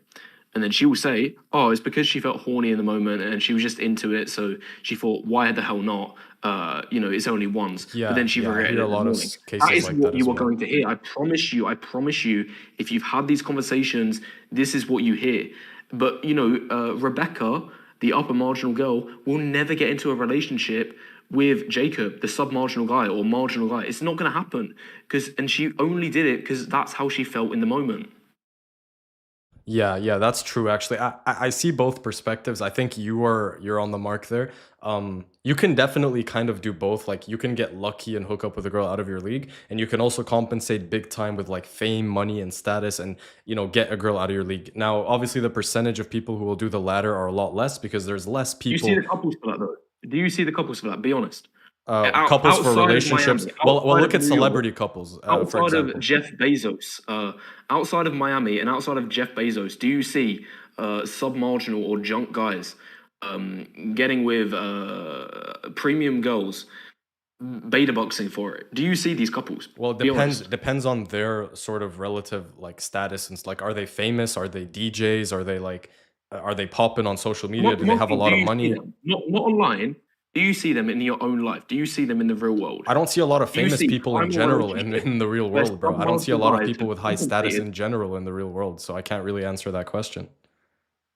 Well, there you go. So if you can't speak for it in your own life, guys that you've seen in the real world do it, then it is clearly a Yeah, to be non-factor. clear, I'm not I'll claiming that remind this you. is I'll a remind you. common I'll thing. remind you. The question is, do you see in your own life guys who have worse looks than the girl, who have gotten that girl in a primal relationship, and you've identified the reason is because he's compensated with status and money?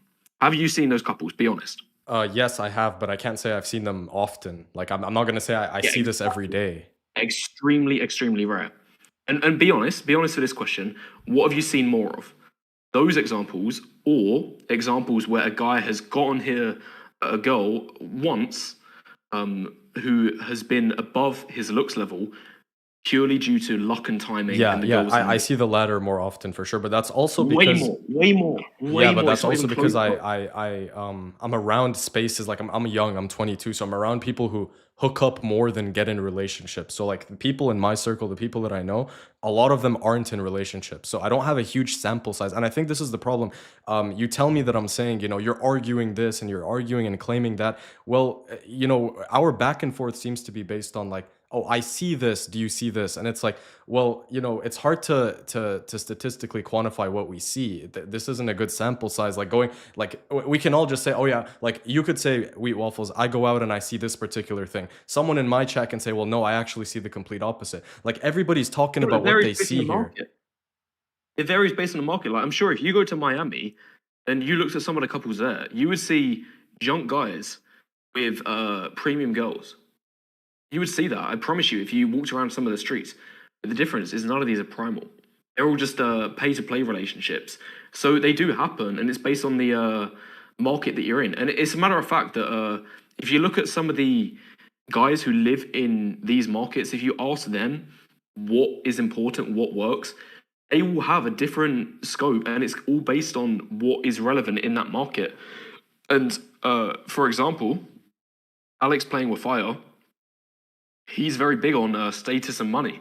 I've heard him mention in streams multiple times. He said, like, yeah, it is very possible and easy, especially in Miami, to get girls with status and money. Like, I've done it a lot of times by using my clout, or my friend has done it a lot of the times by appearing as a beta box. And that might be relevant for Miami because that is like the currency in that market. But in other places, it's not the case. It's a different thing that is relevant. Okay, I see. Yeah. Well, PWF also advocates for game and stuff, which I'm sure you completely disagree with. Have you said you've Yeah, tried? but I'm curious to know. I think that there's disingenuous intentions for when he's saying that because he's got a business model that kind of relies on that concept being true. So I think that there's potential financial disingenuity that's causing him to say those things. Yeah, well, I I think can't I can't I prove think that that's an true, but easy that's cop my out to opinion. say like, oh, this particular person has a financial incentive. I think that, for example, Looksmaxing works perfectly fine and it gets people great results. And there's people selling Looksmaxing related stuff. And I think, some of them have bad products, some of them have good products, but we can't really judge the weight of an idea based on financial incentive. Surely sometimes they overlap, but I am a believer, like even if you take away anything that I sell and all I have is this channel, my opinion won't change on the importance of game, the importance of social skills, the importance of trying to mimic somebody who is low in hib. I do think that, if we're looking at somebody in between like the 4 to 6 range, the biggest determining factor, let's assume that all of them are in the same market riggedness. The people who will succeed the most, I guarantee you this, have the lowest inhib, go out the most, like get the most But why, exposure. why are you fixing those variables though? Why are you fixing the Because you market? have to fix Um, variables to see if one particular variable has an effect on something. Like we can't just start messing with all the variables because then we're going to get confused. We're not going to know whether something has an impact or not. That's why I'm fixing the other variables. okay, that's fair enough. But I promise you, if you don't fix the market and if you don't fix the exposure, and you don't fix the inhib, then you will see that the market and exposure has a way greater Yeah, wait, hold on. We just got importance. a donation from Face IQ. Appreciate you, bro. Yeah, guys, I was gonna ask Weed if he could join the call, My but he stream wants or to your leave stream? this. Wait, what do you say?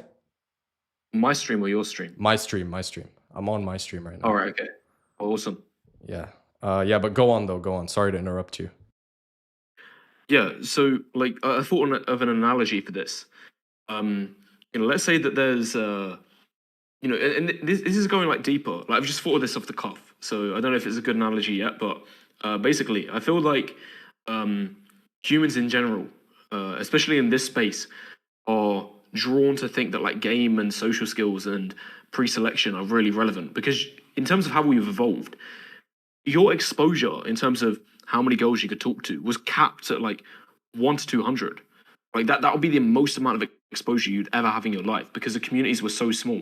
So then we've kind of evolved to think like, oh, I need to develop this personality. I need to have confidence. I need to have social skills. I need to be funny because every exposure is extremely important.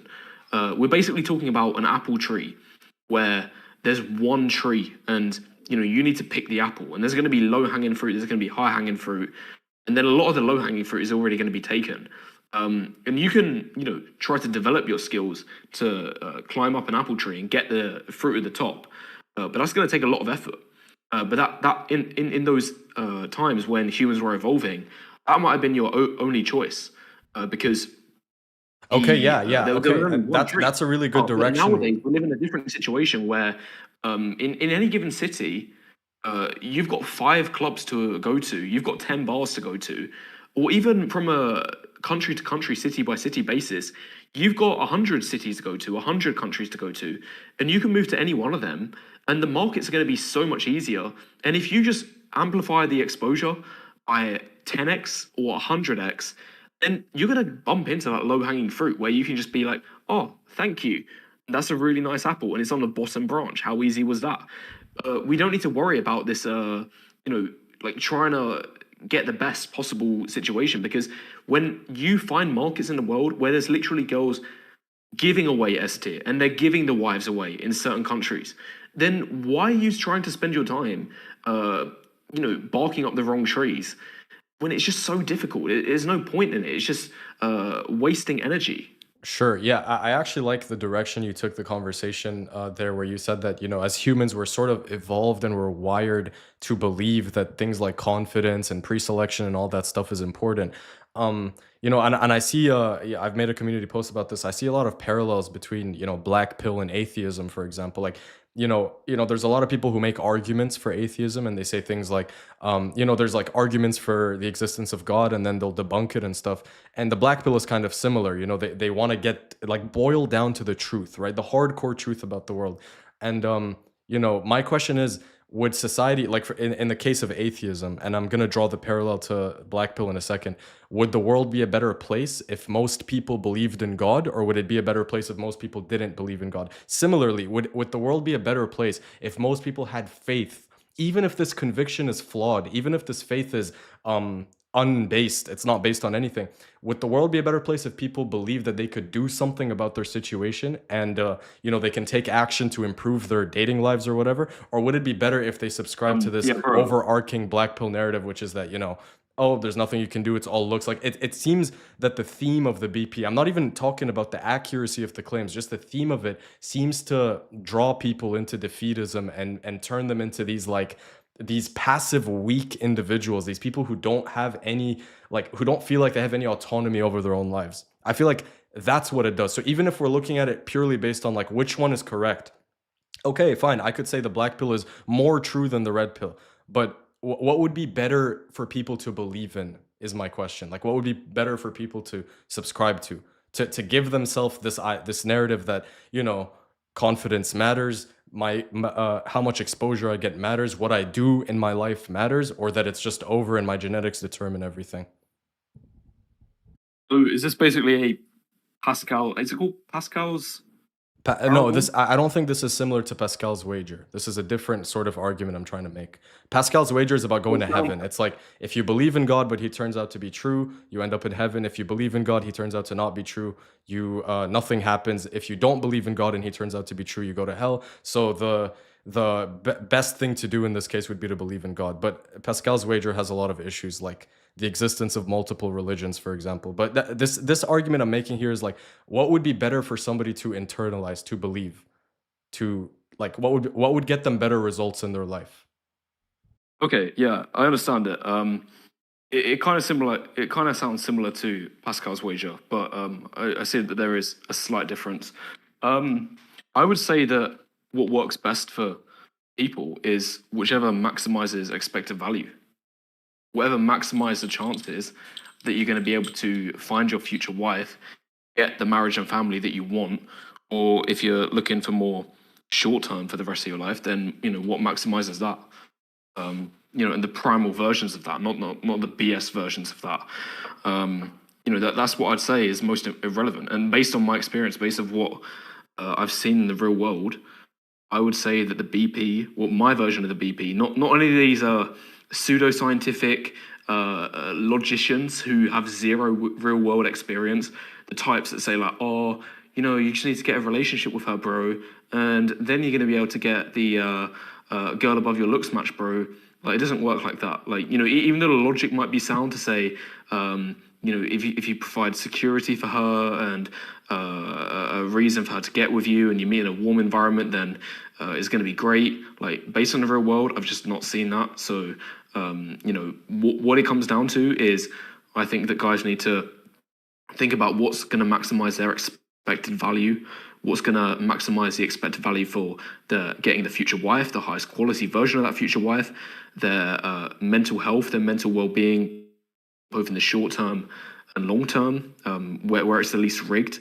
Like, all of these variables grow into like the ideology about what you should pursue, because if you're maximizing the expected value for your own life and your future family, then I think that's what's the most relevant. Do you understand? Yeah, yeah. Okay, that's a good response. I just seem to, from the people who I've spoken to, people in my comment section, the black pill does take a lot of people in the wrong direction. If somebody is high IQ and is able to like discern and use the BP to his advantage, and he genuinely gets better results employing like a more wheat waffles kind of strategy than like a traditional PUA thing, then I think he should go for it. I don't have problems like just to make something clear. Most of my problems with the BP aren't with the BP itself, it's with the behavior of black pillars. It's with the things they say, the way they act. Like, they just come off as, they strike me as extremely weird for the most part. And I'm sure you would agree with me, even though a lot of them are in your audience. You agree with me that a lot of them just have these completely, for lack of a better term, chronically online worldviews that just don't hold in Oh, reality 100%, bro. and that are stopping No, them from getting 100%. the Like, results I've that they met want. two types. I would say that there are two types of BP guys.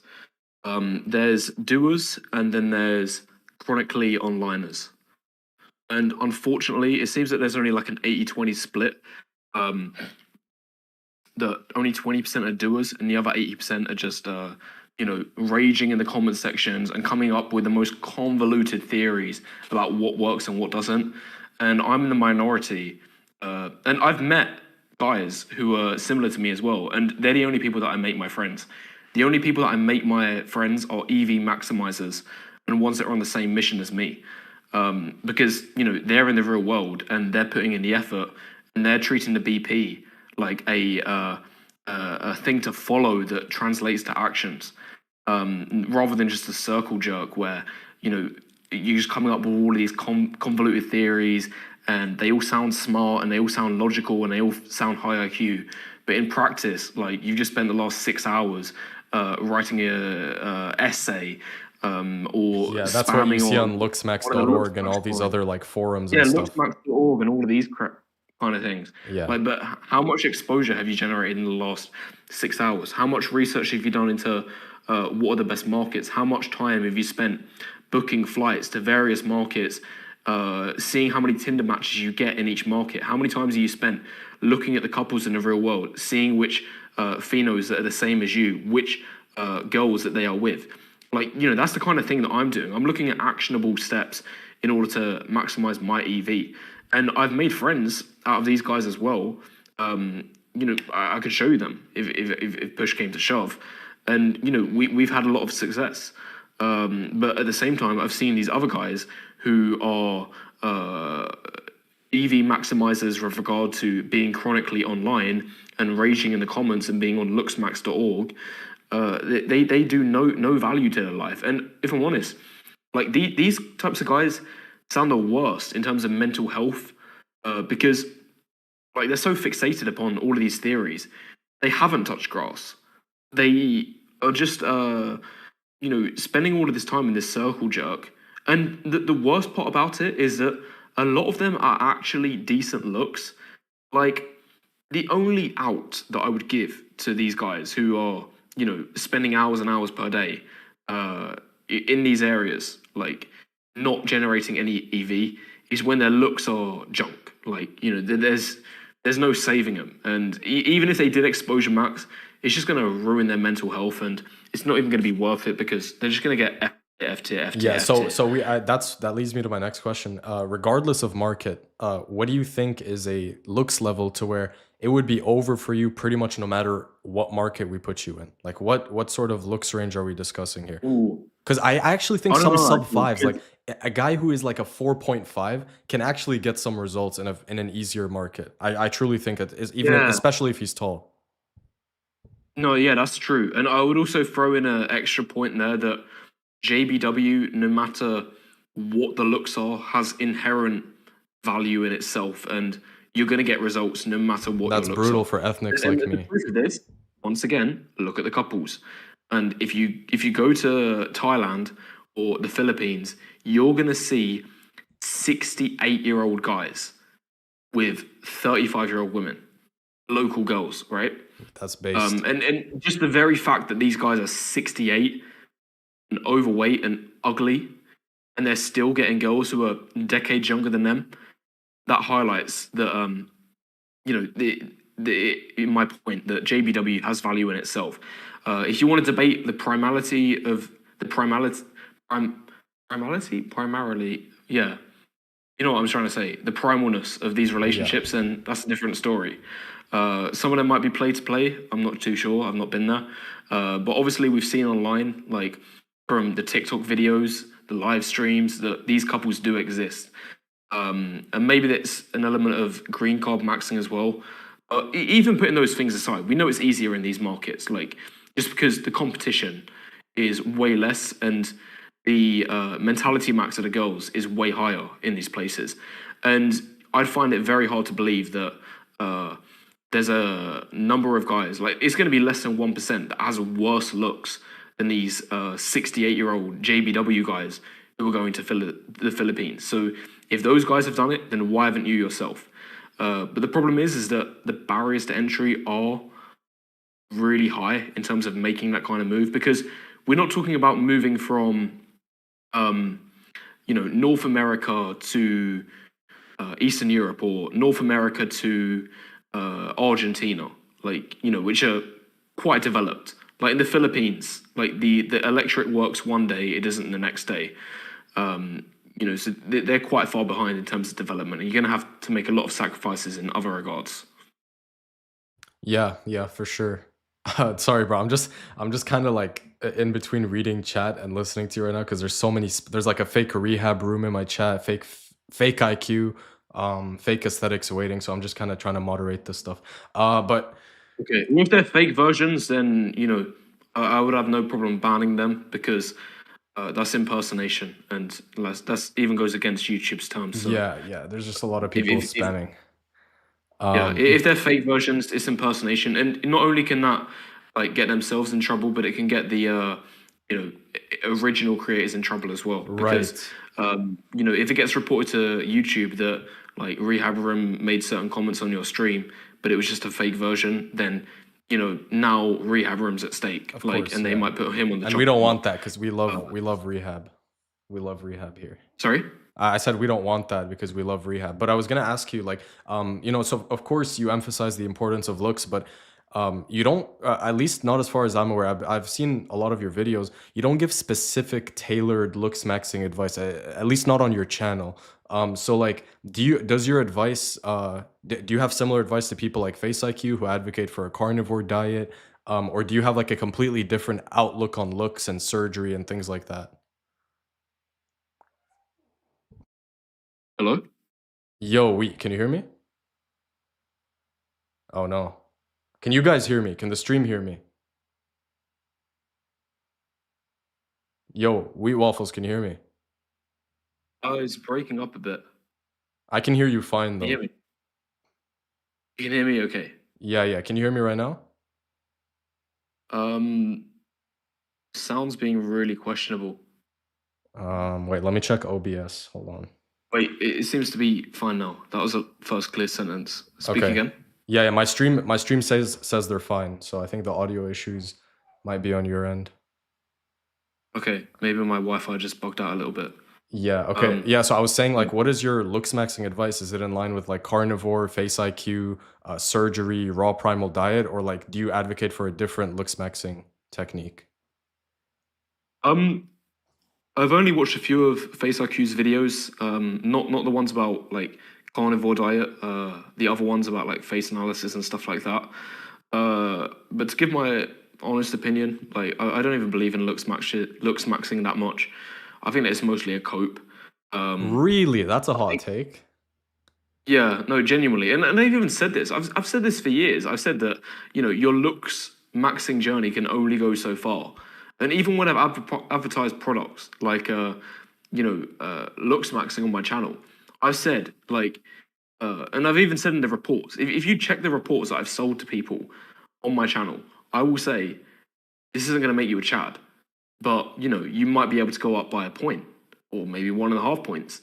Like, it doesn't make that big of an impact. And once you've got rid of the low-hanging fruit, losing weight, like lean maxing, then I don't think that there's much to do for looks maxing. That's what I've seen. Like, it only goes so far. What I've seen has been way more relevant to my life. In fact, there's been three things that have been extremely relevant to my life in terms of leveling up my success from shit to magnitudes better.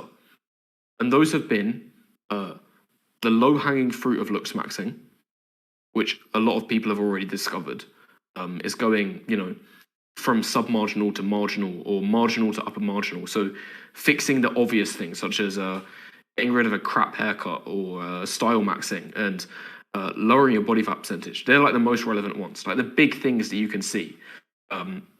Not like how you shape your eyebrows. That's minuscule. I'm talking about the big fruit here, the ones that to your overall image are very visible. It's going from clothes that are look terrible to nice fitting clothes, ones that suit your frame well. That makes a big difference because it literally takes up 80% of your body. So that's the first thing. Then the second thing is exposure maxing. If you go from 0 exposure to high exposure, then you'll see your results literally go up by the multiple that how much you've increased your exposure. Yeah. So if you got 3 times as much exposure compared to the 1 times amount of exposure, then you're going to get 3 times the amount of results. I mean, And Face that's the IQ most made a obvious pretty one. good point. He said that, if you're open to procedures and surgery, looks maxing is far from a cope. And I would agree. I think that some people with a little bit of surgical intervention can ascend pretty far. I've seen guys go from 4 to a 6. Face IQ has definitely seen guys go from a 4 to a 6, maybe a 5 to a 6. Can it turn you into a Chad if you don't have the genetic base for it? Probably not. But I also think things like soft maxing are really important as well. I mean, there's a lot of guys who are overweight, who carry a lot of facial fat, have a lot of acne. Obviously, this stuff is really basic, but losing some pounds, going to the gym, just basic red pill stuff that actually can ascend you if your baseline is pretty weak and you don't have that stuff going Well, for you. But if you're soft maxed, if bro, your skin is clear, if your hair is on point, then surgery is really the only thing left. bro, I couldn't agree more. Like, I could show you emails of guys who are 25% body fat asking me about surgeries. Yeah, I could that's show you cope. those emails. That's cope. Yeah, I know. And like, so the first thing I'll say is you shouldn't even be asking about surgeries unless you're at least sub 15%. That's my first point when it comes Yeah. to surgeries. Dude, lean is And law, based on the man. data, they've got the data for this. They've shown that in our age range, like 18 to 30, it's something like only 10% of guys are sub 15% body fat. It's really, really low. Most of the guys are above that. So, why are people even talking about surgeries when so few of them are sub 15% body fat? That's the first point. And as for the second point, I would say that when it comes to like how far you're going deep into the BP, I think it is what sounds more extreme to you. Surgery maxing or geo maxing. And to me, I've never been a fan of surgery maxing. Like, I do think that it's a bit extreme, especially when it comes to like marginal changes. Like, I'm not being funny, but a lot of you guys would have heard of a clavicular. He's blown up Or in the last testicular, several as I like months. to call them. Like what? Testicular. Testicular, yeah. And he's 19 years old, I'm pretty sure. And like, personally, I think that he's premium. I think he's a Chad. Yeah, Like, he yeah, I think he's got I think he's definitely up there. And his desire to Yeah, do a he's got double jaw premium surgery. face, premium pheno, premium frame. He's like upper marginal height, but still above average. And he's talking about getting jaw surgery or something. Like, Yeah, I don't know he about you plans guys, on but I doing a think that's, double jaw surgery. Yeah. yeah, like I just think that's, it's either rage bait to like get the retention and views for his videos and like get hype about it and get him being spoke about in other people's channels who are in a similar niche, or like he's serious about it. And I just think it's insane. Like, the kid's 19 years old, and your facial development hasn't even fully finished by that point. And I Well, for think him, he's an maybe it's a different example of story how because looks are kind of he's sped it up. Like, overrated. he looks older than 19. I was shocked when I heard he was 19. Like, he looks older than me, and I'm 24, turning next week. So, yeah. Yeah, I mean, But Clav is like for also an him, when he's example of already how premium looks face, aren't everything, dude. I think he's a perfect example of how, I don't want to speak for him, but I think he would agree that he's not the most neurotypical. So like, just being somebody who is on his looks level, it's his results should be better. Like I'm not trying to like talk down on him no, or but this is anything. the I'm main just thing. saying. This is what I was just about to get into. That he would see his results get up way more if he just geomaxed, because I'm pretty sure he's living in LA at the Yeah, moment, LA's which fucked, is an dude. extremely rigged market. Um, how do you know this? Well, what I've been saying the whole stream. Look at the couples. Look at who he's with. Like, I'm not any fan of slandering or making negative remarks for the sake of it, or just doing hit pieces. But I'm sure I'm not the only one when I say that he mugs the girl that he's with. Like, I don't know if he's still with her, but she's above average. She's pretty. Don't get me wrong, but I don't think that she's on his level, and I think that that's largely a result of him being in a rigged market. And if he was in a non-rigged market, then he would be getting S tier from looks matches. I'm not going to say where those places are, because I'm I'm in one of those places right now, and I don't want people rigging it for me. Because like, the whole point of being in a non-rigged market is that it's unknown territory. But I talk about it in my videos. Yeah, and just to So be clear, guys, the whole reason why geomaxing works isn't because the women there are different. Like that's a common misconception. Oh, the women are just different, and like maybe to some negligible degree, but the real difference in geomaxing is that your competition is different. Because a lot of black no, pillars will I say, would say it's mainly MM. I disagree. Based on my experience of geomaxing, I would say MM is number one, and "What then is MM? competition is second. Mentality max. Mentality?" Mentality max, yeah. Oh, okay, yeah. No, but I'm talking about even in the long-term relationship sense. Like, Yeah, both. Yeah, yeah. Macro MM varies massively. Like, but do you not think I'll the tell you how it difference is, in Gary. competition For makes the a audience, big audience as factor? well. Like I'm not going to different tell you the average places. heights? Sorry, yeah, go on, go Right, on. I'm not going to tell the places that are least rigged, but I will tell you the factors that makes a place least rigged. If you want to know the places, then look at my videos. They're pay to play videos, but that's how it's going to be, because I'm not going to give out this information for free. And you can say like, oh, that's paywalling, but I'm not going to have the non-rigged places get rigged just for free. That's not how it happens. If you want to know the non-rigged places, then you're going to have to go through the paywalls. That's just how it's going to be.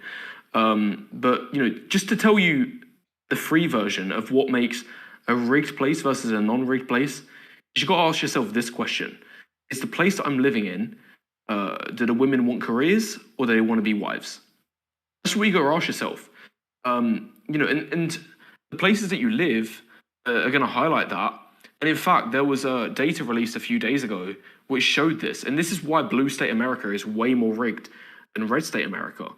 Because for red state women, 20% said that marriage and raising family is important to them. And they see it as an important goal to their life in terms of fulfillment and what they want in the future.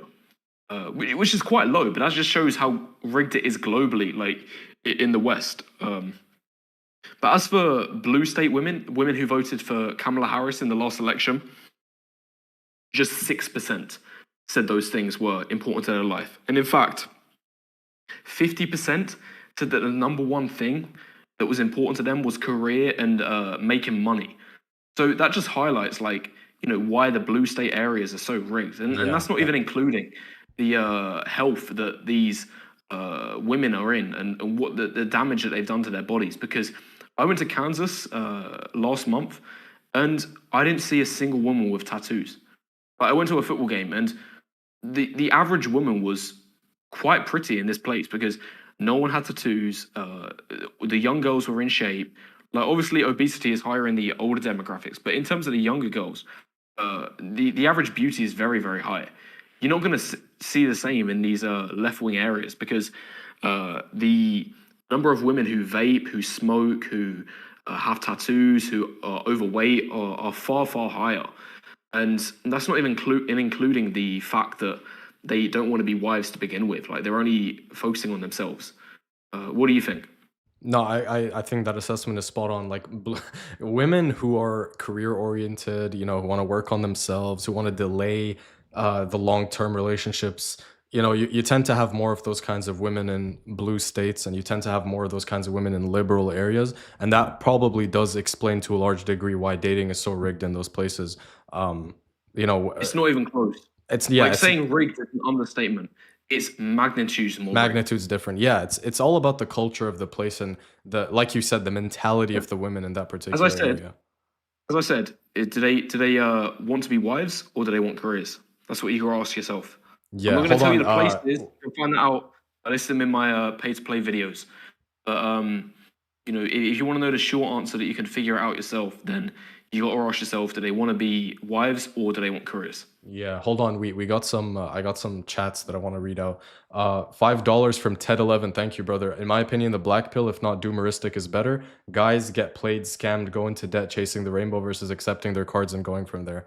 Yeah, that's very true. If you Yeah, internalize the if you're BP sub-marginal or correctly, below, if you're marginal or above, that's not true. If you're marginal in a non-rigged market, then you're fine. okay. $5 from AJ. Lean is the only law. I'm 6'1", money maxed, car maxed with M5 comp 2022, but fat as shit, and I get no women. Anything else is cope. Very true, He's guys. in a rigged market. Well, yeah, If he he's in gets a no rigged rigged, market, but also being lean is super underrated. Like everybody should yeah. be I'm sub not being funny. If he's 15%. lean and 6'1", but okay, you know how these guys conveniently leave out their face score as well, because so many of these guys who have sent me emails over the years, they said like, oh yeah, I'm rich, I'm 6'1", and I'm jacked as well, and then I look at the face pictures and I'm like, hold on a second, but you're submarginal. So, why are you trying to advertise that all of these other compensating factors, like girls are just going to reject you based on your face? Do you think that somebody who's a 5 out of 10 face and 6'2" would outperform somebody who's a 6 out of 10 face but 5'10"? I would say they're equal. It's mainly going to depend on the market rigness for how well they do and how much exposure they have. Okay. Like, if the 5'10", 6 out of 10 guy is in a non-rigged market and exposure maxes like crazy, he's going to have so many chances he's not going to know what to do with. But if the 6 out of 10 guy if the 5 out of 10 guy who's above 6 foot is in a rigged market like LA, then he's just a nobody. Like, he's no one. Like, you're not Yeah. going to have a chance. Like, you want to find a wife in this place. Women don't even want to be that. Like, how are you going to find a wife in LA or Seattle when the women don't even want to be that? Yeah, that's a good point. Would you consider yourself like soft maxed right now? Like there's nothing you could do to ascend Yeah, further? definitely, 100%. What about Oh yeah, dyeing your by the way, eyebrows and bro, I your might need to hair? What switch about over to dyeing the your hair other and mic. eyebrows? My laptop is on 1%, so I want to charge it up. Okay. Yeah, I'm just reading chat right now. Wheat came to my Clash Royale stream and rated me a Chad Light, so I'll take it. Is that true? Okay, I think he's gone right now, guys. Wheat Waffles overrates so hard, holy. I'm 5'3" and 3 out of 10. Why don't I get any girls, WTF? You're MTN, sorry to tell you. Wait, what does Wheat think he is? Pretty sure he says he's MTN, no? I rank above a 6'6" dude with a good skull. Why? Because I will take it with no mercy. If you Hey, get can you hear below... me? I don't know if your mic is transferred over. Oh yeah, I Can could you hear hear me you or now. not? I could hear you now. Okay, so it's transferred automatically. Well, let Ye- me just check the OBS. to see if the mic's transferred. All right. It looks like it has. The mic quality might be a little bit worse, but That's fine. I still hear you just as well. okay, cool. What was the question directly Yeah, about the me? question was, do you think you're fully softmax right now, or do you think that dyeing your hair and eyebrows would ascend you further? I already did dye my hair and Like eyebrows. dye them black? Yeah, I did. Oh, you did? Oh, Wait, YBC, you on my new Instagram account or old Instagram account? I don't know. I think I'm on your new one. Yeah, then that's what I look like now.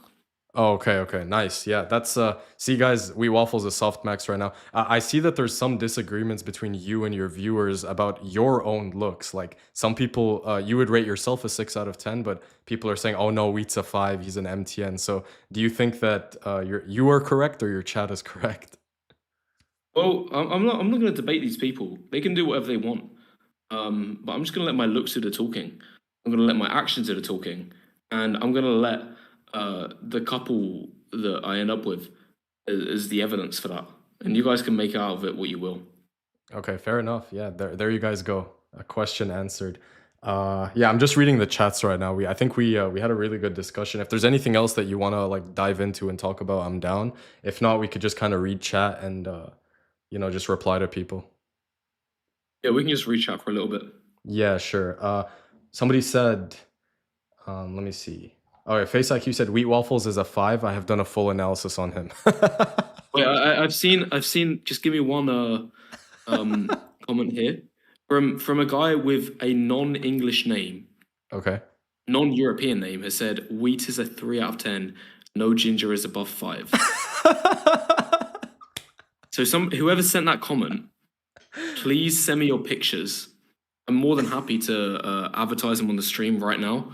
We could bring you up, and we could see how much of a success you would have in England. We could even do a Tinder experiment. The person who left that comment, we could do a Tinder experiment of how much demand you would have from English girls in England, from a person with a non-European name. Bearing in mind that if you're non-JBW in England, it's extremely taxed against you. You know, I've even told you this yourself, YBC. You know, and I don't mean this in an offensive way at all. Like, I was just being honest with you. Like, and first of all, I think that you're very above average in terms of looks and overall SMV. Like, you're above average face and you got good height. Thank you, bro. Appreciate that. Very above average height. But in England, you would struggle a lot just because of the taxes against non-JBWs. Dude, that makes me want to go. Yo, let's record a Manchester Day game. Let's see what happens. I think. Yeah, I know. Yeah, we were thinking about that, weren't we? Yeah. We can do it in the future. Yeah, like, you know, I don't doubt you that you've got success elsewhere. You've been in different markets to where I've been, so you know, you've seen different levels of success. But in England, I just think you would struggle a lot. Yeah. Okay. I appreciate that, man. Let's see I take that as a challenge. If I do go and I end up struggling and like I can't get any girls or whatever, then I'll just be 10%, 20% more black pilled. I'm always down to do these kinds of things. So, yeah. You might end up converting me to full BP if I go to Manchester and just get brutalized and get like no results there. I don't mind changing my opinion. That's what people don't understand. Like people Yeah. think that I'm set in stone in my ways. I'm open to growth. I'm open to having my opinion changed. I'm 22. There's a lot that I can learn. I don't claim to know everything. So, yeah, but that comment was really funny. The 3 out of 10 one. It's funny because the people who rate so harshly never show their own faces. So you never get to see Yeah, what bro, that person looks legit. like. I know. And they never have receipts. Oh, bro. This is the biggest BP. This is the biggest BP you'll ever hear. This isn't a BP that I thought of myself. This is what my friend told me. He said that criticism only ever comes from below and doesn't come from above. Mm-hmm. I'm not even capping. Like, this has been true. Like, in the example that he gave was that the ones that criticize him and always like being argumentative to him, like with regard to money and appearance, are always less attractive to him. And the ones that are always slandering him the most with regard to like doing bad with girls are always less attractive than him and do worse, right? Mm-hmm. Meanwhile, the guys that have been chats, like premium guys, like when I've been out, and they've seen me, like, and we've been talking about this kind of stuff. And like, it's very rare that you see a BP Chad, but when it has happened, like, they've usually given me good ratings, like the ratings that I would see as accurate. Like they've said that I've been upper marginal, like 6 out of 10. Yeah, yeah. Well, that's what the discrepancy, that's where it lies. It's like people who are not that good looking themselves view the world from like a more critical lens because, their life experience has been mainly brutal, whereas somebody who's a Chad, he has no reason to put you down. Like he's already good looking. So in fact, he probably just wants to uplift you. So yeah, I agree. Chads tend to be nicer. Somebody said, can you bring up about when Wheat Waffles said Looksmaxing is kind of cope, but in his debate with Hamza, he rated him and Hamza the same, but Hamza does way better on Tinder with his physique. What do you think about that? No, he doesn't. No, no, Hamza doesn't do well. So you think you do No way better he than does. you would mog Hamza in dating apps? Yeah, I would. Yeah, especially in England, it's not even going to be close. Like, I could do a Tinder experiment of Hamza in the UK. He would do so bad. Like, maybe it's changed because that debate was a few years ago, and like based on recent concurrent events, I'd say the landscape has changed where non-JBWs are suffering a lot more because of the way that like the political landscape has shifted in England in the last few years. But Hamza, he would do very very bad on Tinder in England. Like Damn. I've never seen non JBW tax stronger than how it's been in England.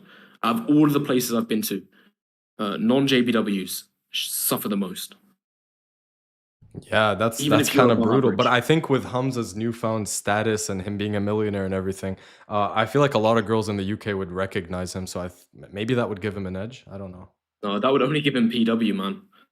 True, In the UK, non-primal. there's no pre-selection, there's no status, there's only PW. I promise you. Wait, so you wait, hold on. So you don't think pre-selection is a thing? Like you don't think if a guy is seen getting genuine attraction from a hot girl, other hot girls are gonna notice and be like, oh, this guy's more attractive. Then how do you explain like Dan Bilzerian's thing and what he has going on? Depends on the market. Depends on the market you're in. Some markets, like you got to remember that PW and pre-selection are on the same spectrum. Like you got PW at the one end, where extra attention and extra clout lowers your chances, and then you've got on the other end where pre-selection increases your chances, and that depends on the market. And in England, if you have more of this exposure, you're gonna get criticism. Like Hamza, he's just gonna get negative labels like the word beginning with I, the words, the he's gonna get euphemisms compared to the influencer who has the initials AT. Like that's the kind of accusations he's gonna get in Wow. England. Well, I Like mean, maybe I think in what you're saying makes sense because there must be a reason he went to Bali. I don't think he just went there for like the weather and I've been to Bali. It's a beautiful place and it's a lot cheaper than the UK. But I'm sure women being more accessible is definitely a part of the reason he went. Though I could be wrong. I don't know him personally. yeah, I would say partially. And he even met his ex-girlfriend in that country, didn't he? Or that island. Yeah, I'm not too I sure. think so. I don't really follow his Yeah, channel. but YBC, you've even said yourself that your YouTube channel was PW'd you a handful of times. Poison the Um, well. Well, it hasn't really done it, like definitely not to the extent that it's happened to you. In fact, I actually think but it's it's happened kind a of, few times though.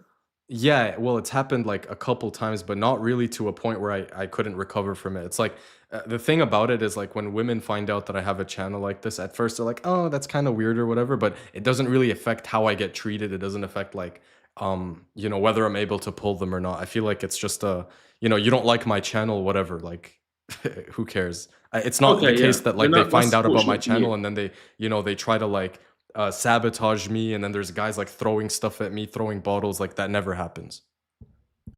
Yeah, no, I've never had like throwing bottles and stuff, but the accusations and the rumors have been quite common. Not like ridiculously common. Like it's not anywhere near the level compared to say, uh, like Nick Fuentes, who I'd guess like if he Yeah, yeah, went out and that's a different breed. yeah, like if he could go on like 3 dates with a girl, and then as soon as you tell some friends and family, like at least one person will know. Yeah, it's I think it's because of the nature of your content. I can't say that this happens to all like manosphere YouTubers. Like you've probably experienced more PW than say like FitX Fearless has. Like if you're giving red pill slash blue pill advice and teaching guys self-improvement, even if you're in the dating niche, you're probably not gonna get that much PW. You would get it if you're on like some, misogynist, woman hating behavior, then you probably are going to get a little bit. Or if you're on your end of the spectrum, which is just complete like black pill, some of your videos have this like sort of tone of, defeatism, even if that's not what you're promoting, just the vibe and the tone of the video. I can see how that would make people a little bit hateful, you know? No, I'd say number one is exposure. I'd say number one is exposure, like especially face exposure, because you wouldn't believe like when I took the face videos down, the number of these accusations and rumors like fell off like a cliff overnight. Like the main difference is having your face out there or not. Like, and I still get a lot of comments to this day that are saying like, "Oh, your face is already out there. So what's the problem? Like, why are you hiding your face?" Yeah, because it's face exposure that makes a difference. Like, and I've seen this, I've felt this in the real world that when my face has been out there, it's like everyone knows and everyone's looking because when your face is out there, then uh, all it takes is one quick YouTube search from the normies of society. And you got to think, like, in the perspective of normies of society, like, these aren't researched guys. These aren't people that are doing deep dives and properly trying to find me. Like, normies of society guys are the ones who will do a quick search of the YouTube channel, and if they can't see anything on the first homepage, then they leave it. Like even YouTube and Google have statistics about this. They say that 99% of the search results that they get don't make it to the second page of search results. Like the overwhelming majority of people only click on the first page and they don't even bother with the second page. Right. Yeah, that's kind of that is brutal. I mean, I'm personally gonna keep showing my face just because I don't want to try to run from the call. I don't want to be like I'm not calling you a coward, but the way I see it is like I don't want to run from stuff. Like if I'm gonna talk about this, if I'm gonna do what I do, people can see my face. People can do whatever they want, say whatever they want.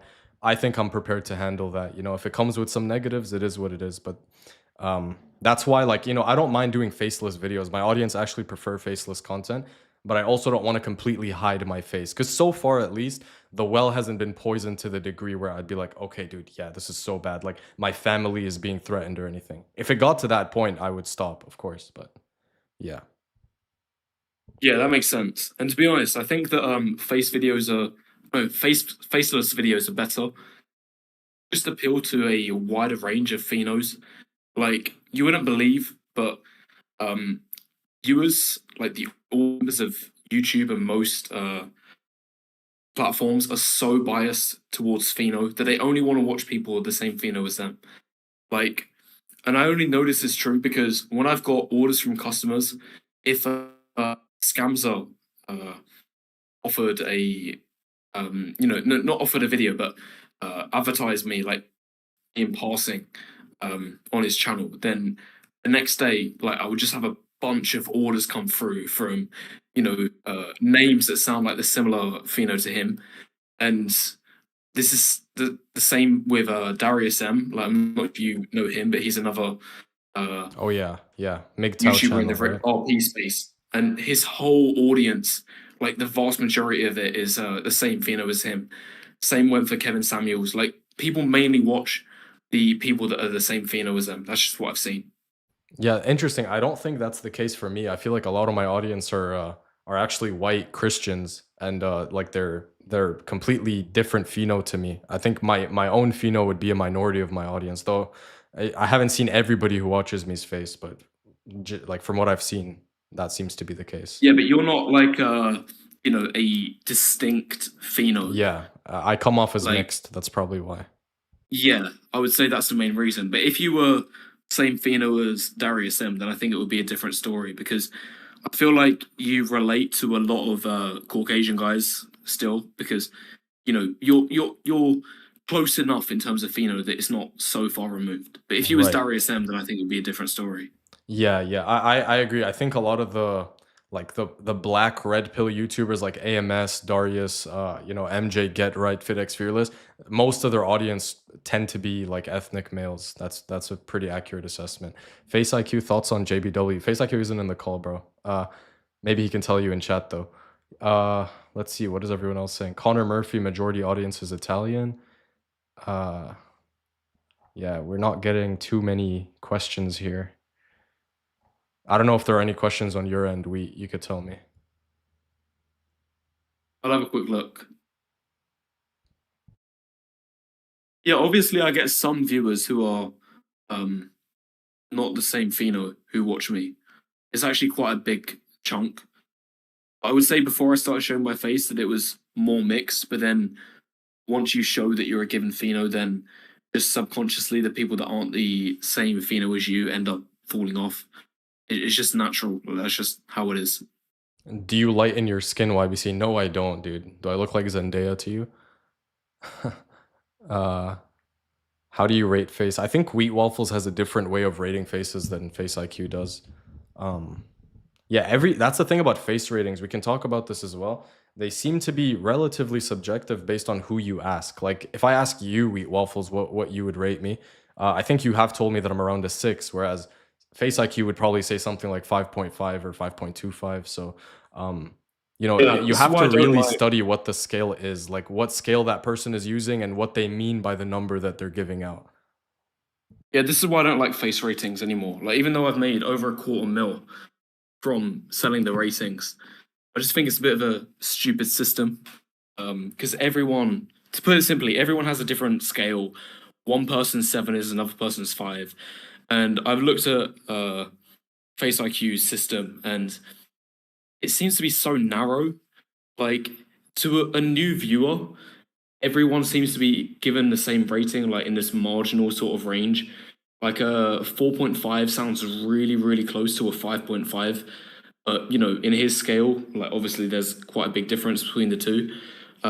So to me, I've like pretty much stopped using these number systems in real life, my real That's why I conversations. say I the just best say, face rating scale is how women treat you. That's all you need to yeah, know. If you're exactly. getting choosing signals, if you're getting good treatment from women, if you're having success out there, you're most likely above average looking, depending, of course, on what market you're in. But we can Yeah, conclude that it's if you're mainly the pulling a market. lot, you're above average. That's just That's the main problem that I have with that system because, like in England, I'm not being funny, but you would think that I was submarginal or junk, just because choosing signals are abysmal because it's just such a rigged market. It's so unfair. It's just crazy.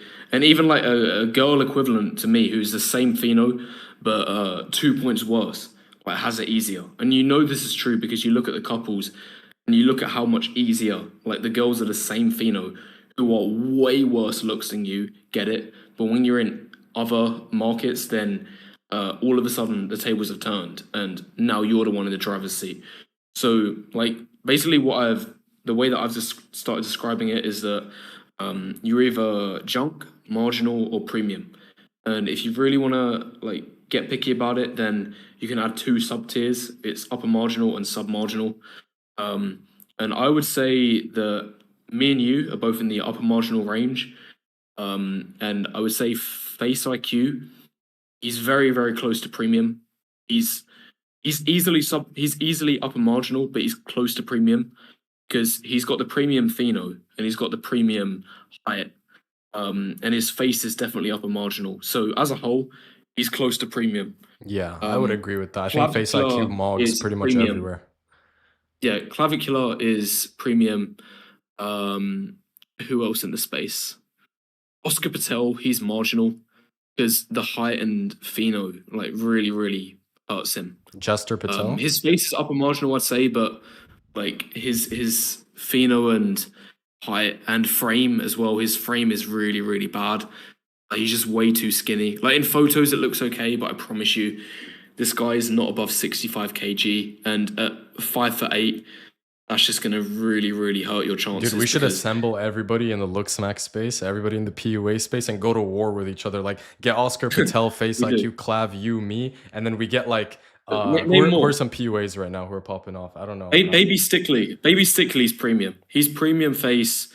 Um, he's he's premium face, premium pheno, and he's, I would say, marginal height and upper marginal frame.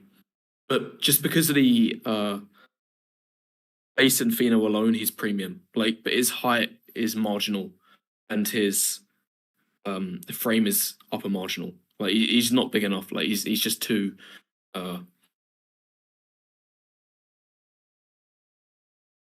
Premium is 8, like 7.5 to 8. Upper marginal is anywhere from like 6 to a low 7. Marginal is 5, submarginal is 4, and junk is 3. Yeah. Premium is like mid 7 to 8. Yeah, I mean, dude, I mean, Who if else you're is gonna be there? a looks maxer, you ought to be good looking. That's how I see it. Like, if you're gonna give looks maxing advice, you gotta look the part. So it makes sense why, like, even if you say Oscar Patel is not the best looking, he's still, in my opinion, at least, pretty damn good looking. He'd still have a lot of success. He's got a good face, but I've done Tinder experiments of him in England, and he got Dude, you worse are results you than are me. so schizo about this shit. Like, you've done so many experiments. No, I have. No, it was mainly because of arguments with my friend, and he's had all of these like opinions about oh, this guy's good, this guy mogs, oh, this guy doesn't, like stuff like this. And then I've just told him like no, no, no, no, no, no, no, no, no.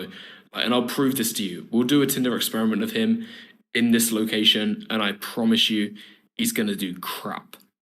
And that's what's shown in the results. But My maybe predictions that's have less never. to do with how they look and more of a reflection of what the UK is like. I mean, if the culture Yeah, and the it's biased. Like these experiments are biased towards England, obviously, but yeah, it's still what I've seen. Like, it might be a different story. Like, I'm not gonna be on it. Like, I'm not gonna lie here. If you put me and Oscar Patel in Italy or in Spain, and he would mock me. It would be rigged against me, and it would be in favor of him. But in mhm, England, like, or Northern Europe, is not even going to be close. It's not even going to be a competition. right, Or right. even in like red state America, it's not going to be a competition. Like, I would mog pretty hard, and that would be shown in the Tinder matches. Right. Uh, Damn, dude. I enjoyed this conversation. I'm just reading chat right now. What would your advice be to unemployed guys in their mid 20s to exposure max? Don't focus on hooking up in women if you don't have your shit together. Like, if you're unemployed and you don't have the best living conditions, I would try to upgrade that a little bit before you start thinking about your dating life. Ask Wheat which non-JBWs do the best in his experiments. Yeah, which non-white people do the best. Again, it depends on market. But I would say to give like a pheno. Well, if we just say UK market because that's what I'm most used to, I would say in order of how easy it goes, Anglo-Saxon is number one. Um, that's the person that's going to have it the easiest. Number Okay. two is probably going to be like Southern European, um, like Spanish, Italian. They're going to Okay. have it second easiest, and then like Eastern European phenos are going to have it third easiest because they're all like still within the encompassment of European pheno, and like even based on the couples, that's what I've seen. Like I can recall couples where upper marginal girls, English girls, have been in relationships with the guys of this equivalent, like of these phenos, and it's very very rare if they're not of those phenos. I would probably say after that it goes slightly darker than the tan phenos, like North African, Middle Eastern. They can still do well, especially if they're Mediterranean passing. So if you're, say, a Tunisian guy who looks like he could be Greek or Italian, then you're gonna have it reasonably okay. Or if you're a Turkish guy who looks like he could be Italian, then it's going to be all right as well. You're going to have opportunities. And then I would say after that, it probably goes East Asian guys, especially the pretty boy maxed ones. They do okay. And then after that, I would probably say sub-Saharan African and Indian guys, like South Asian guys, do the worst. That's Damn. probably the lowest based on the couples that I've Dude, seen. I actually know like because I've lived in Toronto for around 4 years now, and over here, dude, like Indian guys do very well. You'd be surprised. You'd think that they wouldn't, but they actually do very well. No way. Yeah, they Okay, do. well, okay. You said that you would come to Manchester. I'll come to Toronto one time, and we'll look at the couples. That's all I'll say. There's Yeah. no point arguing about it. We'll just look at the couples. I mean, I would refer you to my friend Justin Mark, who is 5'4" Indian and pulling, but he's an exception because he's like status maxed, money maxed, all of the other stuff maxed. So I just find I just find that yeah, like in Toronto, I see a lot of Indians with some hot girls. So do with that what you will. Yeah, we'll see. Right. Last couple questions, I guess. Yeah, last couple of questions. Let me see. Guys, if you have any specific questions, send it in the chat. We and I are gonna address them. Right now, it's just brain rot in the chat. Hamza pilled, Pajit's moving to Toronto. Thoughts on leg lengthening? Oh yeah, what are your thoughts on limb lengthening surgery? Personally, I wouldn't. I think it's quite a risky surgery, but I've not done a huge amount of research into it. Yeah.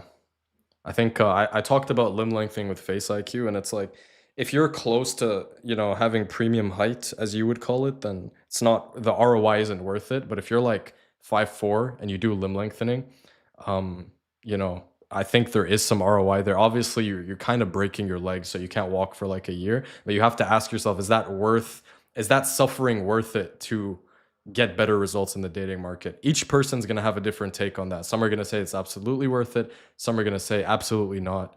And plus, you have to be rich as well because you got to drop 100K on a surgery. Thoughts on gym Yeah, maxing? we're talking about less than 1% of the audience here who's got the money for that. So. Yeah. Thoughts on gym maxing, Wheat Waffles? What do you think about physique? Where does it fit into the equation? I would say that going from high body fat to low body fat is like going from junk to marginal, and then About going from non-muscular to muscular?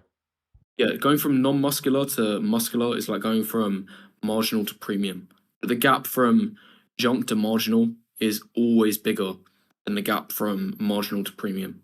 Okay, I see. So you should do it, but it's not as severe.